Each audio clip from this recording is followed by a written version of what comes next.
Dayton, 1410 Wing AM. Tweet the show at 1410 Kinner or give us a call at 457-9464. We now send you to the Wing Studios in Kettering. Here's your host, Justin Kinner.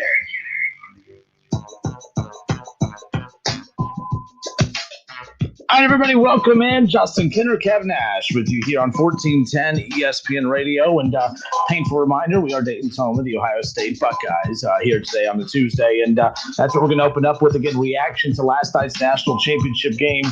Look, Alabama, we knew, they were the number one team in the country heading into last night's matchup for a reason. And I think that we wanted to believe oh so badly that Ohio State and Alabama were a lot more equally matched than what we thought. And although there were a lot of roadblocks in the way that led to some maybe distractions or to the team not being as prepared as what you would like heading into a championship game. Ultimately, what I saw last night was one of the most impressive performances by a team in a national championship setting, Cab. I mean, Alabama steamrolls Ohio State in the national title game. And look, I'm not surprised that Alabama won, but I am surprised in the manner in which they did it. And again, for Alabama fans listening, they're probably like, you should have listened. We told you.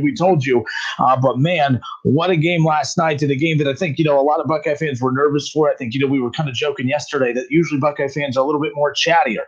They're a little bit more outspoken. And yesterday it was like pulling teeth to get Buckeye fans to finally open up and show a little excitement about the game.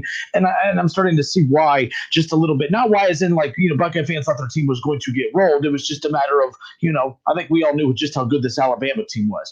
I think we knew how good Ohio State was, but I don't think what we all were wondering, what we all just could not put our finger on is the gap, the gap between the two. I have no doubt in the world that Ohio State's the second best team in the country, no doubt about it. But we were still curious about what is that gap between Ohio State and Alabama, because both quarterbacks really good. Offensive line's really good. Wide receiving core is really good. Running game really good. Defense is really good.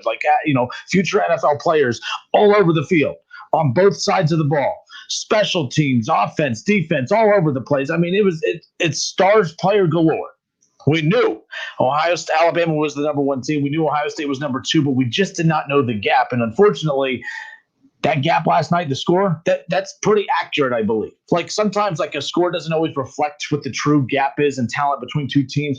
I don't believe Ohio State had an off day last night, Kev. I just think Alabama's that good. Ohio State looked like a lot of opponents did this year against Alabama. Overwhelmed, no answers. Very good coaching staff Ohio State has, and Nick Saban's staff and this offense just made them look like they had never, basically coached in a game before. Bottom line is I hate Alabama, but I was just my jaw was open the entire time. I couldn't believe what we were watching. I mean, I've never seen. I knew LSU was good last year. They were high powered. They were explosive. This just looked different. Devontae Adams, whatever his name is, he's different.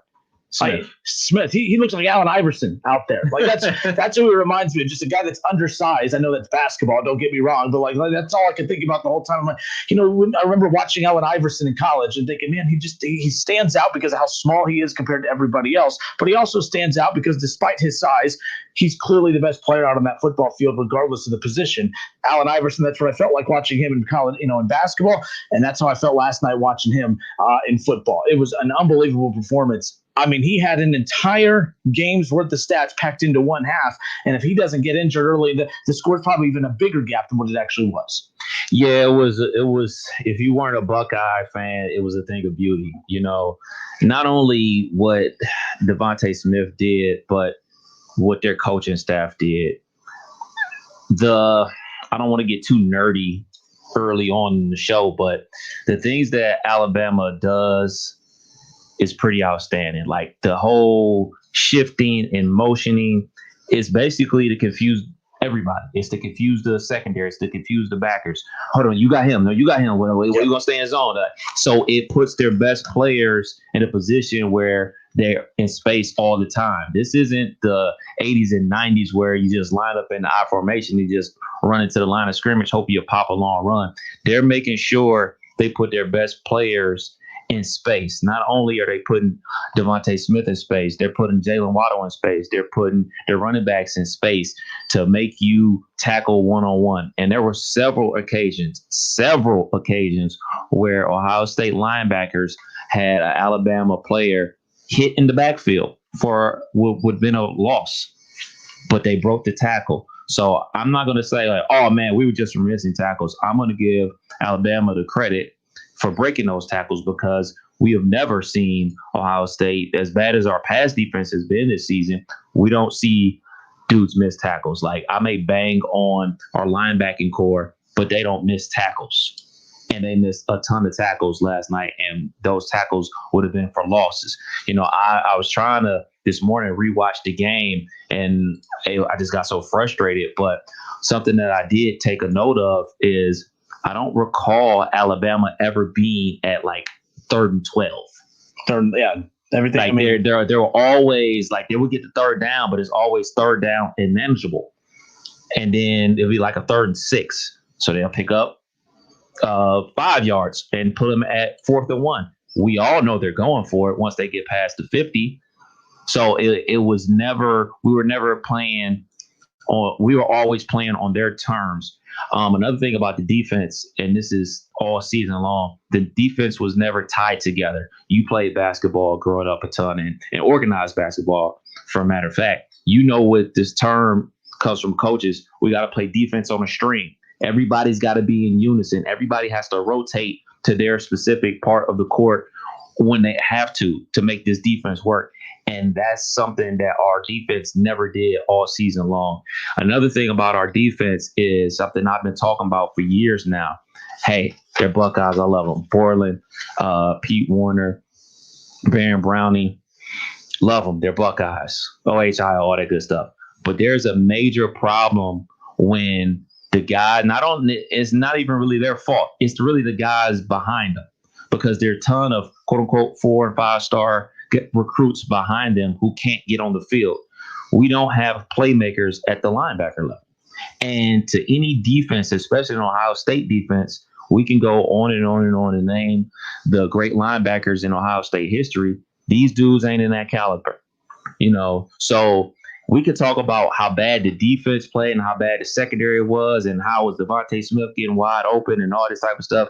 A lot of that stuff comes down to getting pressure on a quarterback. It has everything to do with being confused about who's getting who. That little motion, the little circle motion, the little orb thing that they're doing nowadays, it's a killer. It's a killer because you do an orb in the backfield with Devontae Smith, the Heisman Trophy winner, probably the most shiftiest guy we've seen since Peter Warrick, and like, okay, I'm going all the way over because they're going to throw him a swing pass on this side. And then he doubles back. He runs it back out to be wide open. It was tremendous play call and tremendous execution by Alabama offensively. And I really think the game, for lack of a better word, ended when we kicked a field goal. You know what I'm saying? It was just like, you know, in any normal setting, you're like, oh, 21 points. Yeah, 21-17. Let's go. And I was like that too. I was like, man, we really needed to score a touchdown. But hey, we got the points. We got points. Let's get a stop. And then we right back in business. And it just seemed like, and to be perfectly honest, the talking heads on ESPN said it all leading up to the championship game is, can Ohio State keep pace? Can they keep pace? Or will they settle for a field goal? And as soon as we settle for a field goal, it was over. And that's unfortunate. And that's the thing about, it was kind of like a python. Like, they were tightening their grip. And once we kicked that field goal and they scored, it was all she wrote. Yeah. And here's the deal. I'm going to transition to this side here, because last night it's like I kind of accepted the fate of the game, especially as you got into the third quarter and in the second half. I was like, I'm going to give this a few moments just to get a feel to see if they're going to be able to change the tone, because a lot can happen. Mm-hmm. A lot can happen after halftime. NFL, just watch the Browns, earlier in the week, they had 28-0 lead up to the first quarter. And I'm like, yeah, this ain't over. This isn't even over. And anything can happen. But here's why I'm disappointed. And Buckeye fans, you should be really disappointed in this aspect. We are prioritizing the flaws of the Buckeyes in the wrong manner here. Like, why are we talking about the Buckeyes' defensive issues? We are talking about the Buckeyes' defensive issues as if we're shocked. Why are we surprised that they couldn't stop Alabama? No one's been able to stop Alabama. Mm-hmm. You can't stop Alabama's offense. Why are we wasting so much time focusing on, man, I can't believe that Mac Jones threw for that many yards against this secondary. Man, I can't believe that the Heisman winning wide receiver just had his way with us. Man, I can't believe. I could believe all that. I could believe that Alabama put 50 on Ohio State. That's not, to be honest, folks, we're focusing on the wrong problem here. Everyone was losing their minds. They were ticked off at Kerry Combs. They were mad at the defense. They were mad at everything. And I'm like, the defense is the only consistent thing that showed up last night. What we saw last night, we've seen many times throughout the regular season. Okay, it shouldn't have been that surprising that the defense couldn't stop Alabama. Here's where I'm ticked off, and here's where I would be concerned if I'm a Buckeye fan, and here's why I'm concerned as a Buckeye fan. Missouri puts up 19 points against Alabama. Ole Miss puts up 48 points against Alabama. All right, we saw Tennessee put up 17, Georgia put up 24, and I bring up those low scores because I'm like, those are significant because, well, that's Tennessee. All right, that's Ole Miss. Texas A&M puts up 24 points. Missouri puts up 19. We've spent all year talking about how Ohio State is head and shoulders better than all these caliber of teams, but yet here we are offensively at the same pace as Tennessee. We put up 22? We put up 24 points. We were only able, I keep saying the Buckeyes. The Buckeyes were only able to put up 10 more points against this bad Alabama defense. That's what I kept hearing from Buckeye fans. The Buckeyes could only put up, 7 more points than Tennessee's offense against this team. Really? You have Justin Fields, you have Olave, and don't give me the whole Trey Sermon going out in the first possession, the first drive of the game, because you have Master Teague, who was also your main horse for the majority of the season as well. You still had that offensive line. You had no major pieces offensively missing. So that's why I'm concerned, Kev. The defense did what we thought they were going to do. We knew that they weren't going to stop Alabama's offense, but we also knew that the reason we felt semi-confident in this matchup was because the offense was good enough. Justin Fields, better than Mac Jones. I would always pick Justin Fields over Mac Jones. We knew Chris Olave, in the receivers for Ohio State, wouldn't pick them over the receivers that Alabama had, but we were convinced that, hey, this receiving corps for Ohio State, arguably top 3 in the country. That was not the case last night. They were non-existent. Running game, 250 yards a game, non-existent last night. I don't care that Trey Sermon wasn't there. You still had Master Teague. You still have this gigantic-ass offensive line that was supposed to just create these large valleys for these backs to run through regardless of who's in the backfield. What I saw last night was, for the first time in a long time, Kev, Ohio State looked small. They didn't look as fast as their opponent. They didn't look as big as their opponent. They didn't look as confident as their opponent. And that's what bothers me, because all losses suck, but all losses are different. This loss is different. When Ohio State lost to Clemson last year, we were angry. We were ticked off. We were furious. And why? Because fans felt still, even with the loss, Ohio State was better than Clemson. When Ohio State lost to Purdue, it was embarrassing. It sucked. But you know what? We still had at the end of the night the knowledge, the knowing of we're still better than Iowa. We know we're better than Iowa. If we play them 10 straight times, we're beating them. Purdue. Iowa. When Ohio State lost to Iowa, same thing. It sucked. It was embarrassing. But you went to bed at night knowing, okay, off night, we know we are head and shoulders still better than Iowa. We know we're better than Purdue. We know we're better than Clemson. What bothers me about last night, Kev, is we know without a doubt that we were not even close to being on the same planet as Alabama. And that's what bothers me, because Ryan Day, these offensive pieces, that's where Ohio State's supposed to match up with Alabama. We knew the defense wasn't, but we knew the offense could. And the offense didn't show up. 24 points, that's all the offense can show for last night. Last thing, Kev, just to recap everything I just said. Again, I know everyone was ticked off about the defense. My Facebook and Twitter were blowing up last night. Kerry Combs this, secondary that, Sean Wade this. I'm like, why? You guys are acting as if you're surprised. Sean Wade couldn't stop receivers in the Big Ten, and you thought he was going to slow down a Heisman-winning wide receiver and Alabama's weapons? I wasn't worried about that. I knew that was going to happen. I thought that Ohio State really came up beyond short offensively. They should not have only scored 24 points. That's where I was ticked off. I didn't care about defense, so I knew that was going to show up. Offense not showing up, that's the problem. Fans, that's where your anger needs to be directed towards, not the defense. The defense was the only consistent thing that showed up. Nerd minute. Something that I noticed with Ohio State, definitely in that game, they didn't do things that I thought they were going to do. I thought they were going to overload the short side of the field with wide receivers. Basically, line up, Olave and Jamison Williamson and a tight end on the short side, and then single up Olave on the wide side to basically force one-on-one coverage. They didn't do that a lot. And that's something that they've done. Basically, that's what they did versus Clemson. Yep. That's why they hit those long shots. They basically forced Clemson to play one-on-one on one receiver. Every deep shot is a one-on-one shot. The sideline pass that Garrett Wilson caught, the acrobatic catch he caught between the two safeties, the bomb that Olave hit down the middle, the three receivers are lined up, he's solo. The one that Jamison Williams, he was a solo. So those things, those formations, or at least those shot plays, I didn't see. I didn't see us attempt those. Now, I am never going to call Coach Ryan Day or any coach on Ohio State coaching staff like I'm smarter than them. Like, let's be for real here. I am. I'm joking. I'm really joking, folks. Yeah, what's your Twitter? Make sure they know it. They've all unfollowed me on Twitter. But it was those things like that. I didn't see us taking shots downfield. I think that we didn't run the ball enough. And for what it's worth, I'm not like the biggest Master Teague fan because, you know, my great analysis is he doesn't, quote unquote, have that wiggle or that burst for whatever that means. I don't think we ran the ball enough, and maybe he doesn't provide that burst that we need on the running game, but I just don't think that we controlled the game enough. And maybe that's just all due credit to Alabama. You know, sometimes you just got to tip your cap to the other team and say, you know what, we couldn't execute what we wanted to execute because they shut it down. They took these things away from us and forced us to play a different game. And that was the outcome. So I'm not going to be on here saying like, oh, if we would have did this, we would have won. If we would have did that, look, man, they lost by 4 touchdowns, bro. If Trey Sermon was out there, okay, we'd have lost by 3 touchdowns. Or if we'd have did this adjustment, okay, we lost by 2 touchdowns. Like, look, man, they won by 4 touchdowns.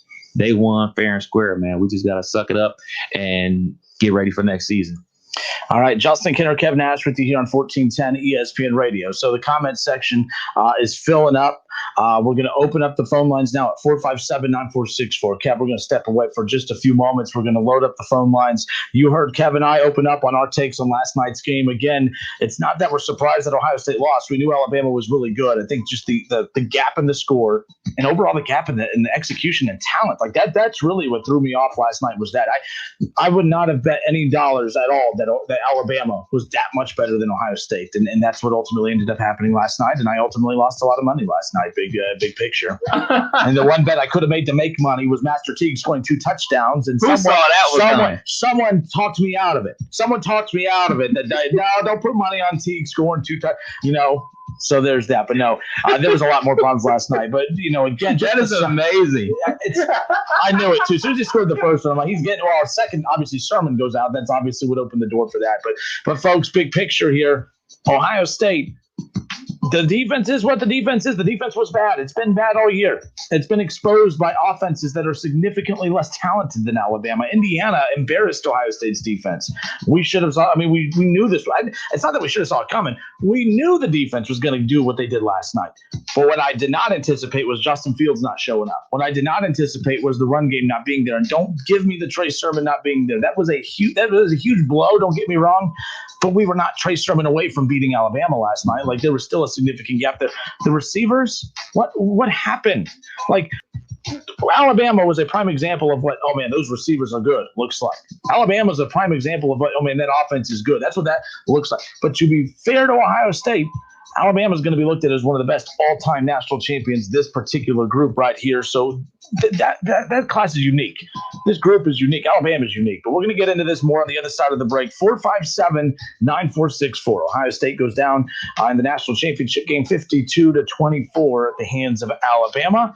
Alabama, 7th national championship for Nick Saban, the 6th for Nick Saban during his time at Alabama. Pretty impressive. Pretty impressive. I heard this stat about Nick Saban earlier today. Of the last 83 top 25 polls that have come out, they've been ranked first in 57 of them. I think they're pretty good. All right, enough of us. Let's go to you. 457-9464. Phone lines are open. Your reaction. What was your biggest takeaway from last night? We'll be back in a moment.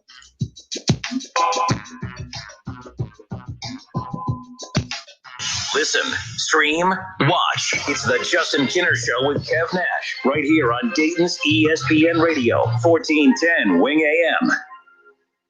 ESPN 1410 Wing AM weather. This afternoon will be mainly clear, a high near 35. Tonight's going to be partly cloudy, a low around 28. And tomorrow will be partly cloudy, a high near 45. I'm Pete Spybeck for 1410 ESPN Radio. Weather is brought to you by Cullet Propane. 98% of their customers recommend Cullet. If you wouldn't recommend your current supplier, check them out at culletpropane.com. You're ready to get back into yoga, so you order the essentials: a non-slip mat, yoga blocks to keep balance, and an exercise ball. And you use your Bank of America Cash Rewards credit card, choosing to earn 3% cash back on online shopping and up to 5.25% as a preferred rewards member, which you put towards your most essential yoga gear: noise-canceling headphones. Welcome. Take a deep breath. Breathe. Apply for yours at bankofamerica.com/more rewarding. Copyright 2020 Bank of America Corporation. What's in store this week at Staples? New year, fresh start. Get a head start this year with great deals on storage solutions, tech, and office essentials. And now, only at Staples, HP Plus is available on HP OfficeJet Pro printers, like the HP 8025E wireless all-in-one printer for just $169.99. HP Plus gives you double the warranty and 6 months of ink at no extra cost. Shop in-store or pick up curbside. Start the year right and save at Staples. Curbside available in most stores. See staples.com/HP Plus for details. I'm so sick. Ooh, honey. Seriously? I'm sick. Oh, honey, it's time for DayQuil Severe Honey. It's maximum strength cold and flu medicine with soothing, honeylicious taste. I love you, honey. And I love you. I meant the DayQuil.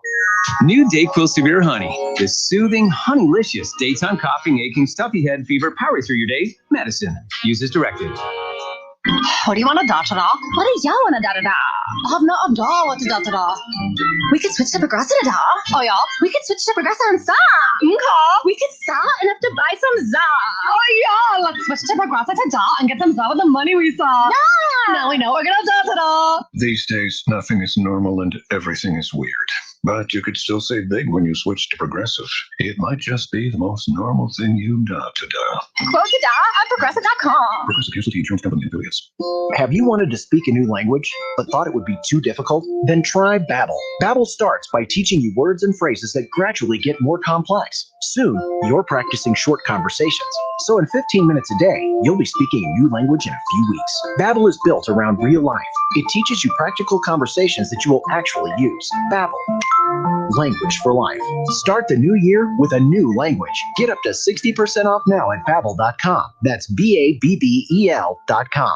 Menards is here to help you turn your house into your home. Updating your bathroom is a great way to express your style. The Ensemble Shower from Sterling has a 3-piece modular design that will fit right where your old shower once was. These showers offer plenty of storage space with built-in shelves. The 60 by 34 Ensemble shower is $494.97. Save big money now during Menards Project Day sale. Prices are good until January 16th. Save big money at Menards.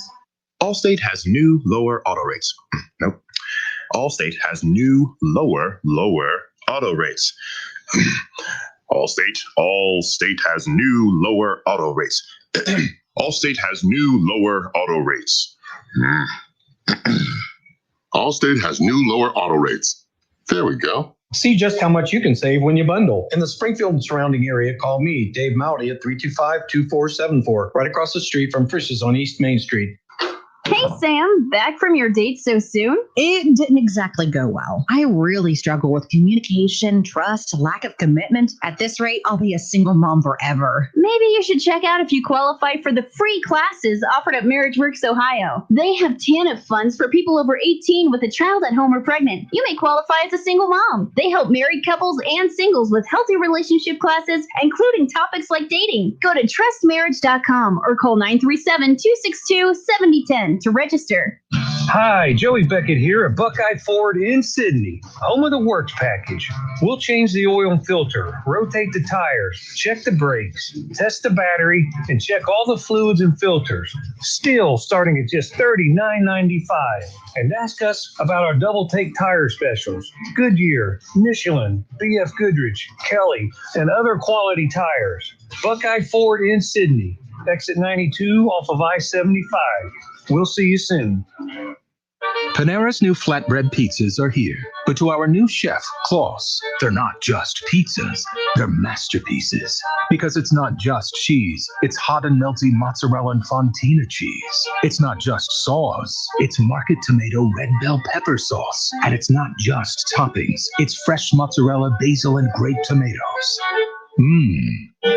Taste our delicious new flatbread pizzas today. Order online for pickup or delivery. Panera. Restrictions apply. If I'm not commuting anymore, where do I really want to live? While you handle life's questions, Merrill Guided Investing helps you manage your portfolio and invest for your next move with the option to work with an advisor at a low cost and minimum. Merrill, a Bank of America company. Visit merrilledge.com/investing goals to get started today. Investing involves risk. Merrill Lynch, Pierce, Fenner & Smith Incorporated, both a registered broker-dealer and investment advisor, member SIPC. Investment products are not FDIC insured or not bank guaranteed and may lose value. Merrill Guided Investing. Visit merrilledge.com/investing goals. Merrill Lynch, Pierce, Fenner & Smith Incorporated, both a registered broker-dealer and investment advisor, member SIPC. Hey everybody, it's Stephen A. Smith, and everyone knows my feelings on Cowboys fans. But really, Justin Kenner, you're a Cowboys fan and a Browns fan? Good Lord have mercy. I don't know what the hell to do with y'all. I really don't. It's the Justin Kenner Show with Kev Nash, weekdays from 3 to 6 p.m. on 1410 ESPN Radio.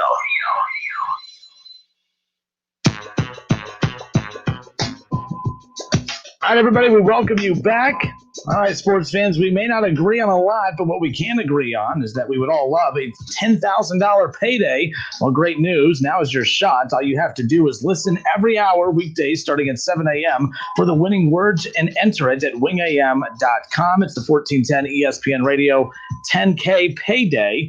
And, of course, whenever you hear that keyword, you'll visit wingam.com and enter the keyword, and we'll have that winning word coming up for you here just around the corner. It's 3:26. Here in about 15 minutes, we will reveal the keyword for this hour. Every hour, be listening throughout the day, starting at 7 a.m. for the winning word that you will then enter at wingam.com. Again, it's the 1410 ESPN Radio 10K payday. It's a $10,000 payday that, well, you could be fortunate enough to win. You can stop bitching about that $600 stimulus check, and, there you go. Man, the word is there's 2 G's on the way. That's forget 2 G. You can get 10, 10K.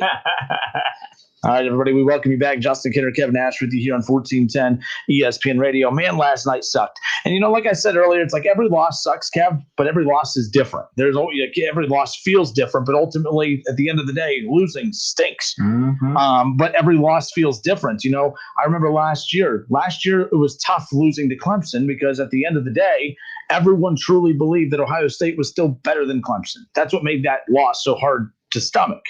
Losing to Iowa and Purdue, those losses are hard to stomach because it's like, man, clearly they're better. I didn't play better than them that night, but we know they're better. Those losses stink. The last loss like this that just felt gut-wrenching, that just felt overwhelming, was the 31-0 loss to Clemson back in, 2016 in the college football playoff. But the one thing that Buckeye fans need to remember, that I have to keep reminding myself, Kev, because I have a mentality, I have this flaw, many of them, of the sky's always falling after games like last night. Oh, man. Last night I sat there and I'm like, well, maybe Ohio State's just not as good as what we think they are. Maybe these players, we overhype them. Maybe Justin Fields is not as good as we thought. Maybe we've seen Alabama blow out Clemson in the national championship game. Mm-hmm. We've seen Clemson blow out Alabama in the national championship game. We've seen Clemson blow out Ohio State. We've seen them beat Ohio State in a close one. We saw Ohio State blow out Clemson this year.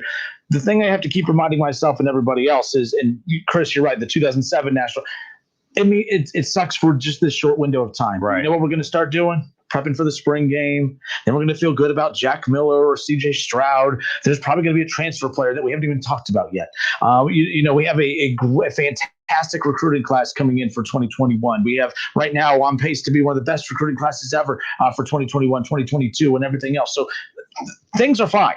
The future is fine.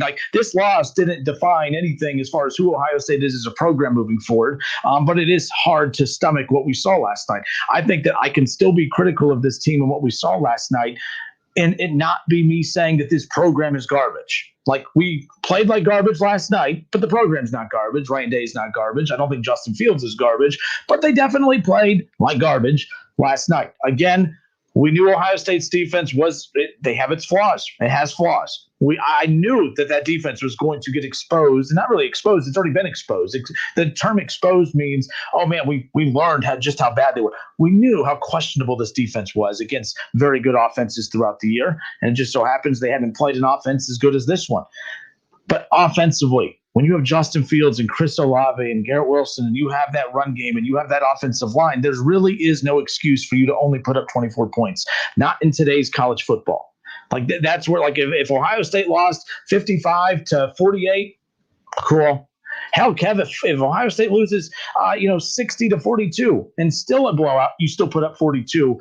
You knew that the offense was good enough to do that, but the fact that the offense didn't show up, that's where you have to be concerned, especially and upset about last night. Stop wasting time yelling at Kerry Coombs. The secondary was bad this year. The defense was not good this year. That's what we should have expected.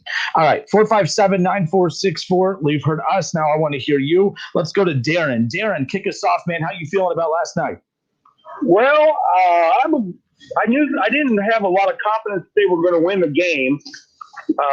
Because I do know our defense is pretty bad, and they have probably one of the best wide receivers to play football in a long time on their team.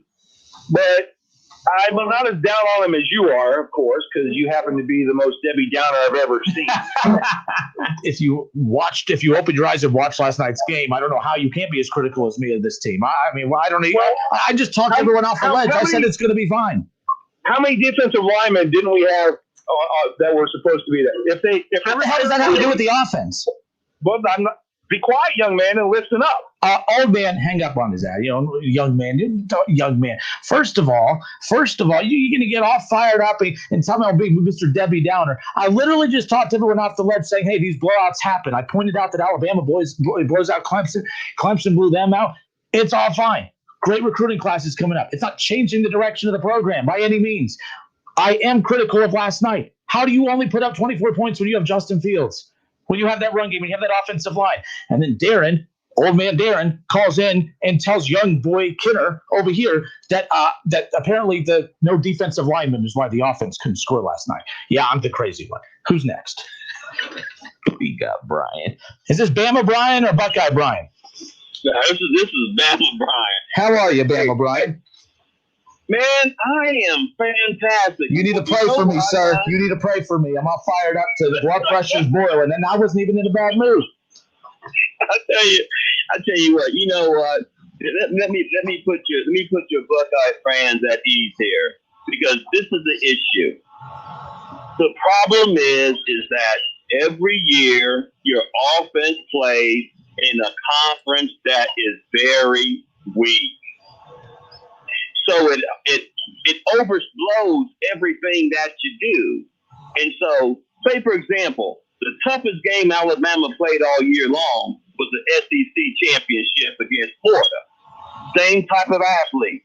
They had Fitz, the tight end that's going to the pros, another guy, Tony. The offensive set, you got athletes all over the place. You don't get that in the Big Ten. So Alabama's used to Olaves and all these other guys like that. That's why the defense shut them down. I mean, if it wasn't for the fumble, Alabama would have put 60 on them. And Devontae didn't even play the whole second half.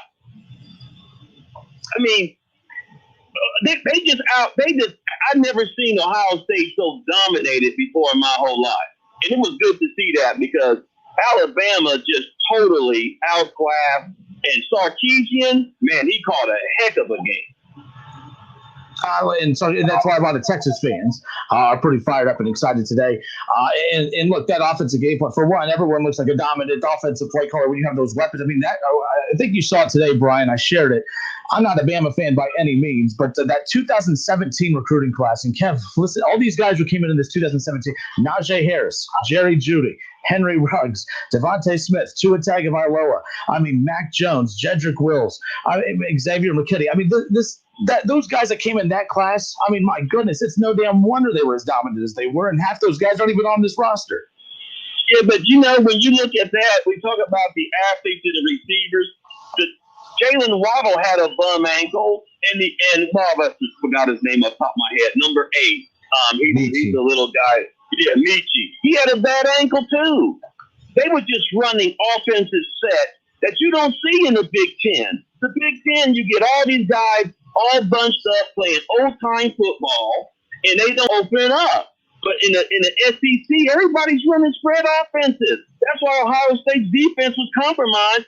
And Alabama, when they seen what Ohio State was doing, they weren't worried about that. They seen that stuff.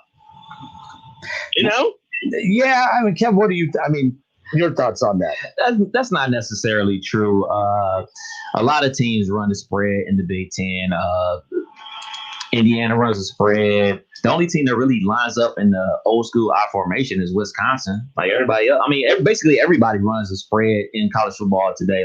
That's the normal type of situation. I just think like you can go back to last year. LSU beat Clemson 42-25. The year before that, Clemson beat Bama 44-16. So like blowouts happen. Like I'm not gonna jump over a ledge because they got blew out, because these other teams have been blown out as well. Like the last close national championship game was 26-23 Bama over Georgia. So like I can't. I'm not a person that's going to jump over the ledge because we got blew out in the national championship game. Back in the BCS era when it was a situation where Ohio State was continually getting to the national championship game and getting blown out, then I could say like, all right, there's a fundamental problem inside the Buckeyes program. But just last year, Clemson got blew out. The year before that, Bama got blew out. So Bama sucked that year because they got blew out. It's a one-off game. They lost. They got blew out. Okay,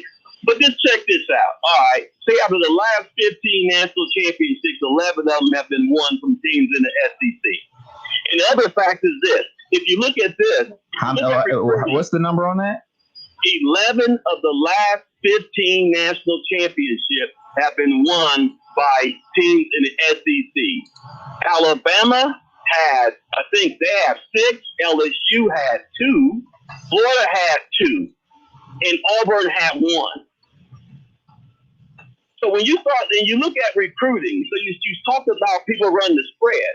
The top out of recruiting, the top 10 teams in recruiting, it's usually 6 of them are from the SEC.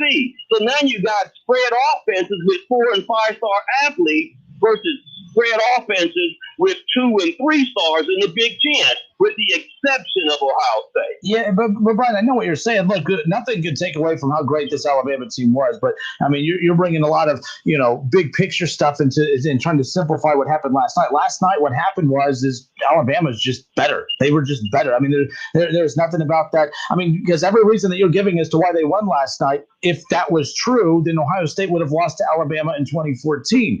You could have used the same mindsets about 2014, talking about the offenses that Alabama faces on a week in, week out basis, and that they weren't afraid of Ohio State. It just comes down to talent on those particular years. Alabama, Ohio State, Clemson, still the 3 premier programs in the country. But I'm not taking anything away from Bama, but I'm not willing to say that Ohio State lost last night because they're not on the same level as Alabama. Not this year, but big picture-wise, I don't think there's a gap. Coaching, actually, I lied. Saban is the gap. I lied. I'll give. There you go. Saban's the gap. You can't ignore that. The biggest Buckeye fans in the world can't ignore Saban and what he's been able to do. But man, that's unreal. But all right, Bama Brian, I got other people to hang up on. You keep praying for me, all right? We appreciate Bama Brian, but I also am a person that's not going to be like giving like all this super credit to the SEC like that. Like, look, it's really Alabama. Like, come on, like you can sprinkle in your LSU championship here, and then when was the last time LSU won the championship before last year? I think it was like 2010. So it's not like, oh man, LSU's in contention to win the national championship every year. Alabama's in contention to win the national championship every year. And the Florida run was back in like, 06 or something like that? So like, I can't jump over the ledge and say like, oh man, it's because it's the SEC and they're always about to win it. Like, look, man, Cam Newton has been in the NFL for like 12 years already. You know what I'm saying? So let's not act like, oh man, Auburn's perennial power to win the national championship. It's Alabama. they are their own dynasty. It's not an SEC dynasty. It's Bama dynasty. Let's not play it like whoever wins the SEC is going to win a national championship. No, it's Alabama, and then that's why it's like when Alabama loses in the SEC championship game, like they did to Georgia a couple years ago, everybody was surprised. And basically, whenever Alabama loses, everyone's surprised. It's Alabama, and coaching matters. Who your coaches matters. And there's been only a few head coaches in the last 2 decades that have been walking dynasties in one way or another. Urban Meyer, a mini dynasty, right? I mean, like he takes championships with him, the last 2 stops at Florida and Ohio State. You look at, Clemson's Dabo Swinney, who did it differently. He took a team that was not looked at as a nationally relevant team and turned them into a nationally relevant program. But ultimately, big picture, the only one that's been left standing that's continuing to take punches from time to time, got punched by LSU last year, got punched by Clemson in years past. Ohio State got him in 14. But every year, every other year, every 2 years on a bad stretch, Alabama's winning a national championship. Big picture, I'm not anti-Buckeye in this situation. They didn't play well last night. I know there were some circumstances outside of their control, but big picture here, the pieces that they were missing more so came on the defensive side than the offensive side. Trey Sermon, that was a huge hit, but that's not why they lost the game last night. And I don't believe maybe one more touchdown is scored for Ohio State if he plays. I don't know. But that was different last night. So yesterday on the show, we were taking our predictions. We still got him on hold, by the way. Yeah, he's here. So yesterday on the show, I was taking predictions, and Bama fans were calling in, giving their opinion on the game, and we were laughing, having a good time. Then McKinney, the SEC commissioner, calls in and says that, what was it, 52-22? Is that what he predicted? What's the final score? 52-22. Oh, come on. 50-22. Ohio State's only scoring 22. Oh, Kenner, come on. You should have just said, McKinney, you are all knowing and I know nothing. McKinney, congratulations. You were spot on, my friend. Well, I had looked at it, Justin, as McKinney, call us right back. You're on the bad line. Call us right back. Okay. McKinney, you're gonna leap back to the front of the line. Yeah, it was just real it was Rice Krispies, snap, crackle, and pop in the background. We'll step away for a few minutes. Let's get McKinney back on hold. We have Shaw, we have Eric, Tyler, and Nick. I promise you, your calls are all coming up next. Don't go anywhere. More of the Justin Kinner Show with Kev Nash when we come back.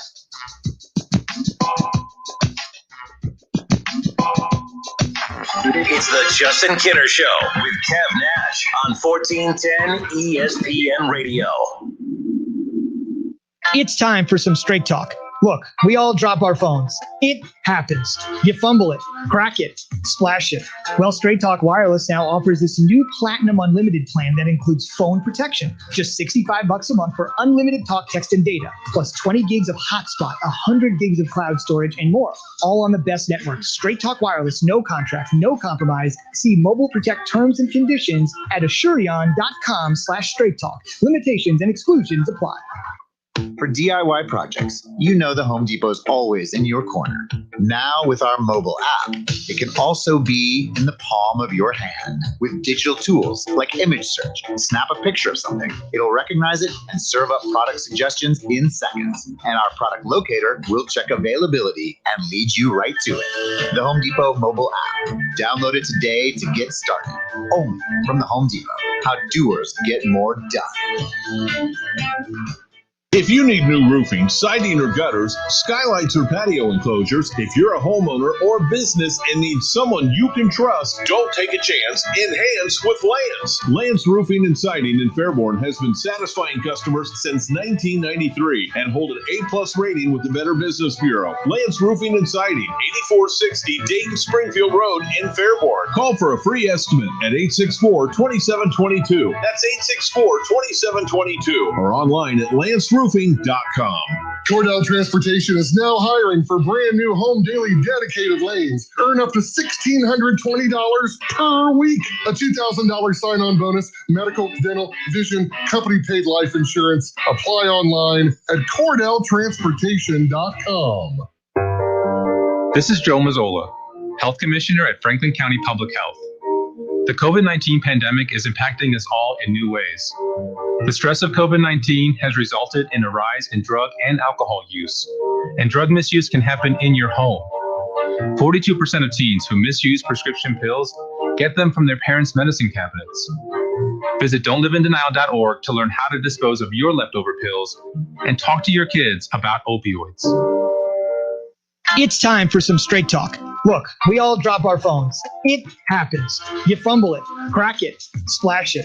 Well, Straight Talk Wireless now offers this new Platinum Unlimited plan that includes phone protection. Just $65 a month for unlimited talk, text, and data, plus 20 gigs of hotspot, 100 gigs of cloud storage, and more. All on the best network. Straight Talk Wireless, no contract, no compromise. See Mobile Protect terms and conditions at Asurion.com/Straight Talk. Limitations and exclusions apply. College football, it's the game you wake up early on Saturdays for, even though kickoff isn't until 7. The game where the Goodyear blimp becomes a Hall of Famer. The game that goes just beyond school, spirit, fandom, or love of the sport. It's the game where the comebacks happen. It's the game where anything can and will happen, as long as you have the drive. Because college football is the game that moves you. We get it because it moves us too. Goodyear, more driven. Looking for an easier way to find your next call center or accounting job? It's time to get to know Express Employment Professionals. Find a location near you at expresspros.com.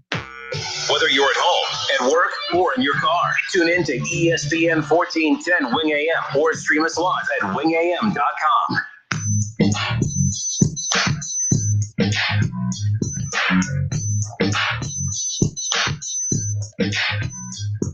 Justin Kinner, Kevin Nash back with you here on 1410 ESPN Radio. It is time, of course, for the ESPN 10K Payday, the 1410 ESPN Radio 10K Payday. Head to wingam.com, enter the winning word SKATE, SKATE, SKATE. Enter the winning word SKATE at wingam.com. Again, be listening every hour starting weekdays at 7 a.m. Once an hour, we will be releasing a winning word that you will take to wingam.com and enter it. It's the 1410 ESPN Radio 10K Payday, $10,000 payday. I mean, look, everyone loves payday. I mean, sometimes I don't like it. Sometimes, to be honest with you, like everyone loves payday. I love payday, but sometimes payday is a reminder of not how much you get, it's how much you don't get, right? Like this is the kind of payday I think we could all agree is a pretty damn good one. 10K Payday. Head to wingam.com. Enter the winning word SKATE. Head there right now. Again, one word an hour starting weekdays at 7 a.m. So be listening throughout the day. Keep it locked in here to 1410 Wing AM. We are Dayton's home of the Ohio State Buckeyes. The Buckeyes go down last night at the hands of Alabama in the national championship game, and just like that, college football season is over. 52-24, the final. Not the result we wanted, but it wasn't just the result. It was the game just seemed to never end. It just kept going and going. I mean, it was depressing. But yesterday, of course, we had fun. We were taking calls, getting the predictions, and the Bama fans calling in, giving their prediction, and McKinney calls in, the SEC commissioner, and he predicted 52-22, I believe. And I remember saying, "Oh, come on, McKinney. I deal with Homer Buckeye fans all the time, but you're a Homer Alabama fan. If you think that Alabama's going to hold Ohio State to 22 points, I'm like, I could see them scoring 50. But McKinney, I could not agree that Ohio State was only going to score in the 20. McKinney was right. Kinner was wrong. I have no problem admitting that. McKinney, welcome back, man. It sounds like your phone's much better now. Thank you. It is much better. Because this will be the last time on this iPhone 7 that I'll be talking, because I'm going to go get an iPhone 12 Max Plus. And I thought about getting red for Ohio State, or is it Scarlet, whatever one it is. But I didn't want that constant reminder. The way I looked at the game yesterday, I said, if Ohio State loses the coin flip, they will score 60. If Ohio State wins the coin flip, they'll score 52. I thought there would be two turnovers that would result in scores. Mm-hmm. And Ohio State could only come up with one score from Justin Fields and one score from Sermon. So that's how I came up with the score that I thought it would be. I couldn't see them scoring any more than that. There's been anybody that has kept up with them that has been able to keep that kind of scoring more than get into a shootout. Nobody gets into a 50-point shootout. The problem was the day that Karshazian slept in a Holiday Inn on his Xbox controller, and he just kept hitting XY, and all these little things happened, and it was just wonderful. how do you have a little bubble play, and how do you get the players covering linebackers, covering Heisman Trophy winners? That has never worked anywhere. It was just bad calls. The difference is coaching. That's the difference. And the size comes up with the way the guys play in the big games like that. And it is truly coaching. Like I said yesterday, it was 6 out of the last 6 championships that Alabama had, a coach that was going to be coaching his last game there because he was going to accept a job as a head coach at another team. Real quick, because look, we knew how explosive the offense is for Alabama. You being an Alabama fan, and look, their defense at times has been a little not really. I mean, it's just not. It's not the most tuned up defense. Let's just put it that way.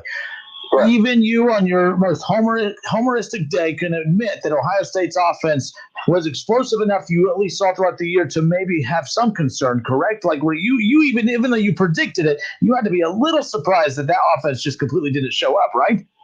No, not at all. What I thought was going to happen if Ohio State would have been able to play a full slate of games, that what happened last night would have happened somewhere around game 7, 8, or 9, because they were repeatedly getting exposed.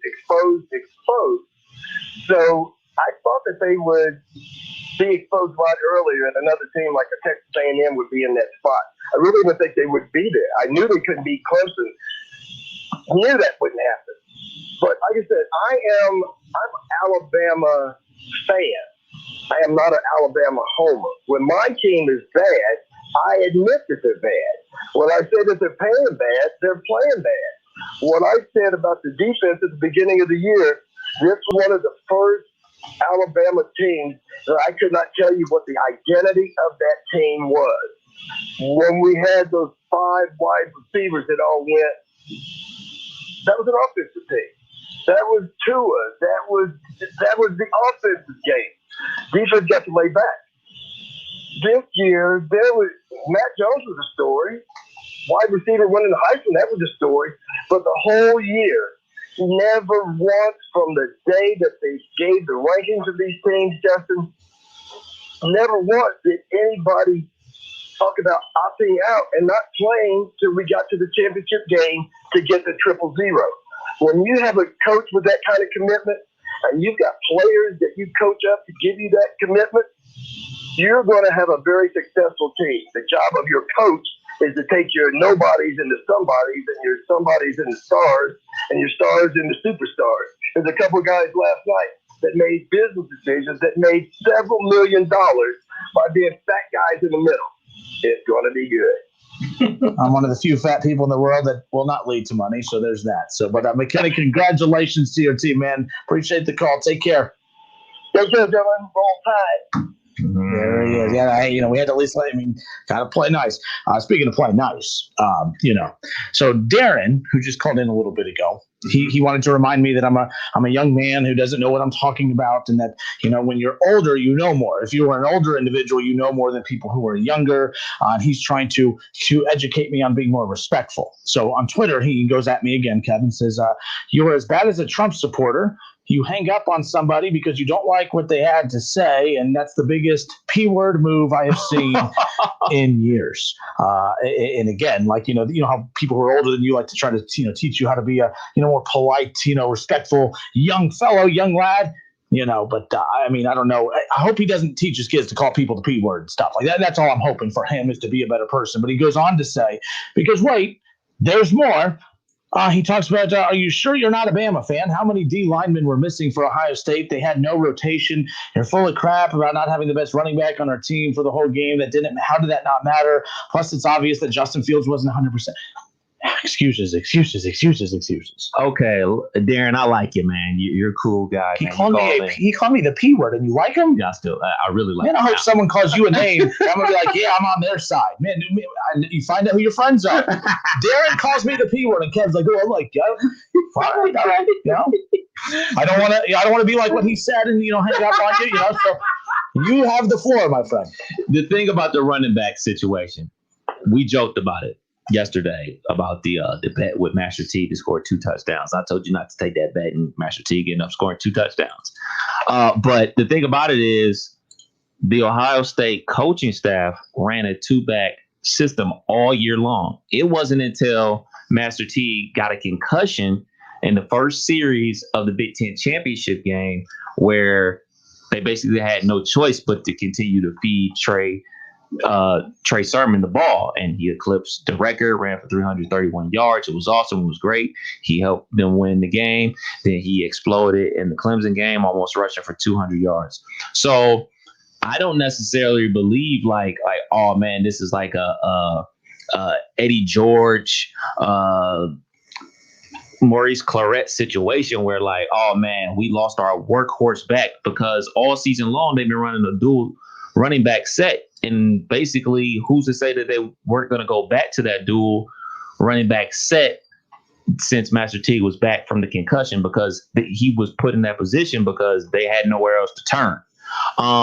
As far as the COVID and injuries with Justin Fields' thumb and his ribs and everything like that, that's football. Sorry. I'm sure there's Alabama. Matter of fact, we saw an Alabama player out there playing on one leg. Also, as far as COVID is concerned, look, man, I'm not going to keep going back to the same old well, but I'll say this. They decided to play a season in a pandemic. As you said, you're going to be missing guys. So that's not an excuse. It may be part of a reason why, but look, man, them dudes wasn't about to stop them from being a 4 touchdown loser. You know what I'm saying? And I'm not calling them guys losers, but they definitely lost that game. And like I said before, plenty of other teams have made it to the national championship game and got blown out and rebounded to win the national championship. You know what I'm saying? So I'm not going to say like, oh man, the program's in jeopardy. Like, what's going on here? This is a fight for our lives to get back to relevancy. Look, they got blew out. Well, Alabama got blew out by Clemson, and they came back and won a national championship. Clemson got blew out by LSU, and they were right back in the college football playoff the next year. So I'm not about to go ballistic over it. They lost. It sucks. I wasn't happy. The only good part about it was I went to bed probably like 30 minutes earlier. So let me get this straight. You just regurgitated everything I just said, and people will like you for it. When I say it, I get called the P word by old man Darren. Old man Darren calls in, makes fun of me for being young, which that's a weird thing to make fun of someone for, whatever. And then to call me the P word. Schrody said he called you a party pooper. And then, of course, Ron says, go Darren. Come on, people. Good one. Oh, Ron, you finally made me laugh. You try every day, but you finally made me go Darren. That's hilarious. Oh, my goodness. All right, folks, that first hour flew by, and that's pretty much what I expected. I didn't expect it to be called that, but, you know, we're all a little emotional. Oh, man. I got called a Trump supporter and a P word today. No comment. All because I said, hey, the team that lost by 30 didn't look so hot last night. I mean, yeah. Hour 2 next. Let's see. Kinner's going to work on what other words he could be called on the other side of the break. And there's some other patient callers who I'm sure are just dying to call me every name in the book. And we'll get to them on the other side. More of the Justin Kinner Show with Kev Nash when we come back. Don't go anywhere.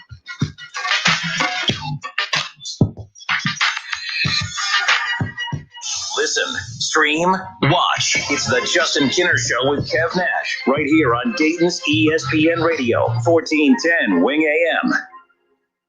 What's in store this week at Staples? New year, fresh start. Get a head start this year with great deals on storage solutions, tech, and office essentials. And now, only at Staples, HP Plus is available on HP OfficeJet Pro printers, like the HP 8025E wireless all-in-one printer for just $169.99. HP Plus gives you double the warranty and 6 months of ink at no extra cost. Shop in-store or pick up curbside. Start the year right and save at Staples. Curbside available in most stores. See staples.com/HP Plus for details.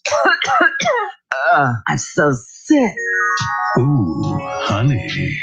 Seriously? I'm sick. Oh, honey, it's time for DayQuil Severe, honey. It's maximum strength cold and flu medicine with soothing, honeylicious taste. I love you, honey. And I love you. I meant the DayQuil. New DayQuil Severe Honey. The soothing, honeylicious, daytime coughing, aching, stuffy head, fever, power through your day medicine. Use as directed. Roosters would like to thank all of our loyal guests and all the loyal Buckeye fans for your support this year. Because of you, we've been able to stay open and keep our award-winning team employed. Our team members go above and beyond and are dedicated to providing you and your family the safest dining experience possible while still providing a fun, casual atmosphere to relax, laugh, and enjoy our award-winning food. Roosters, the official wing sponsor of Ohio State Athletics.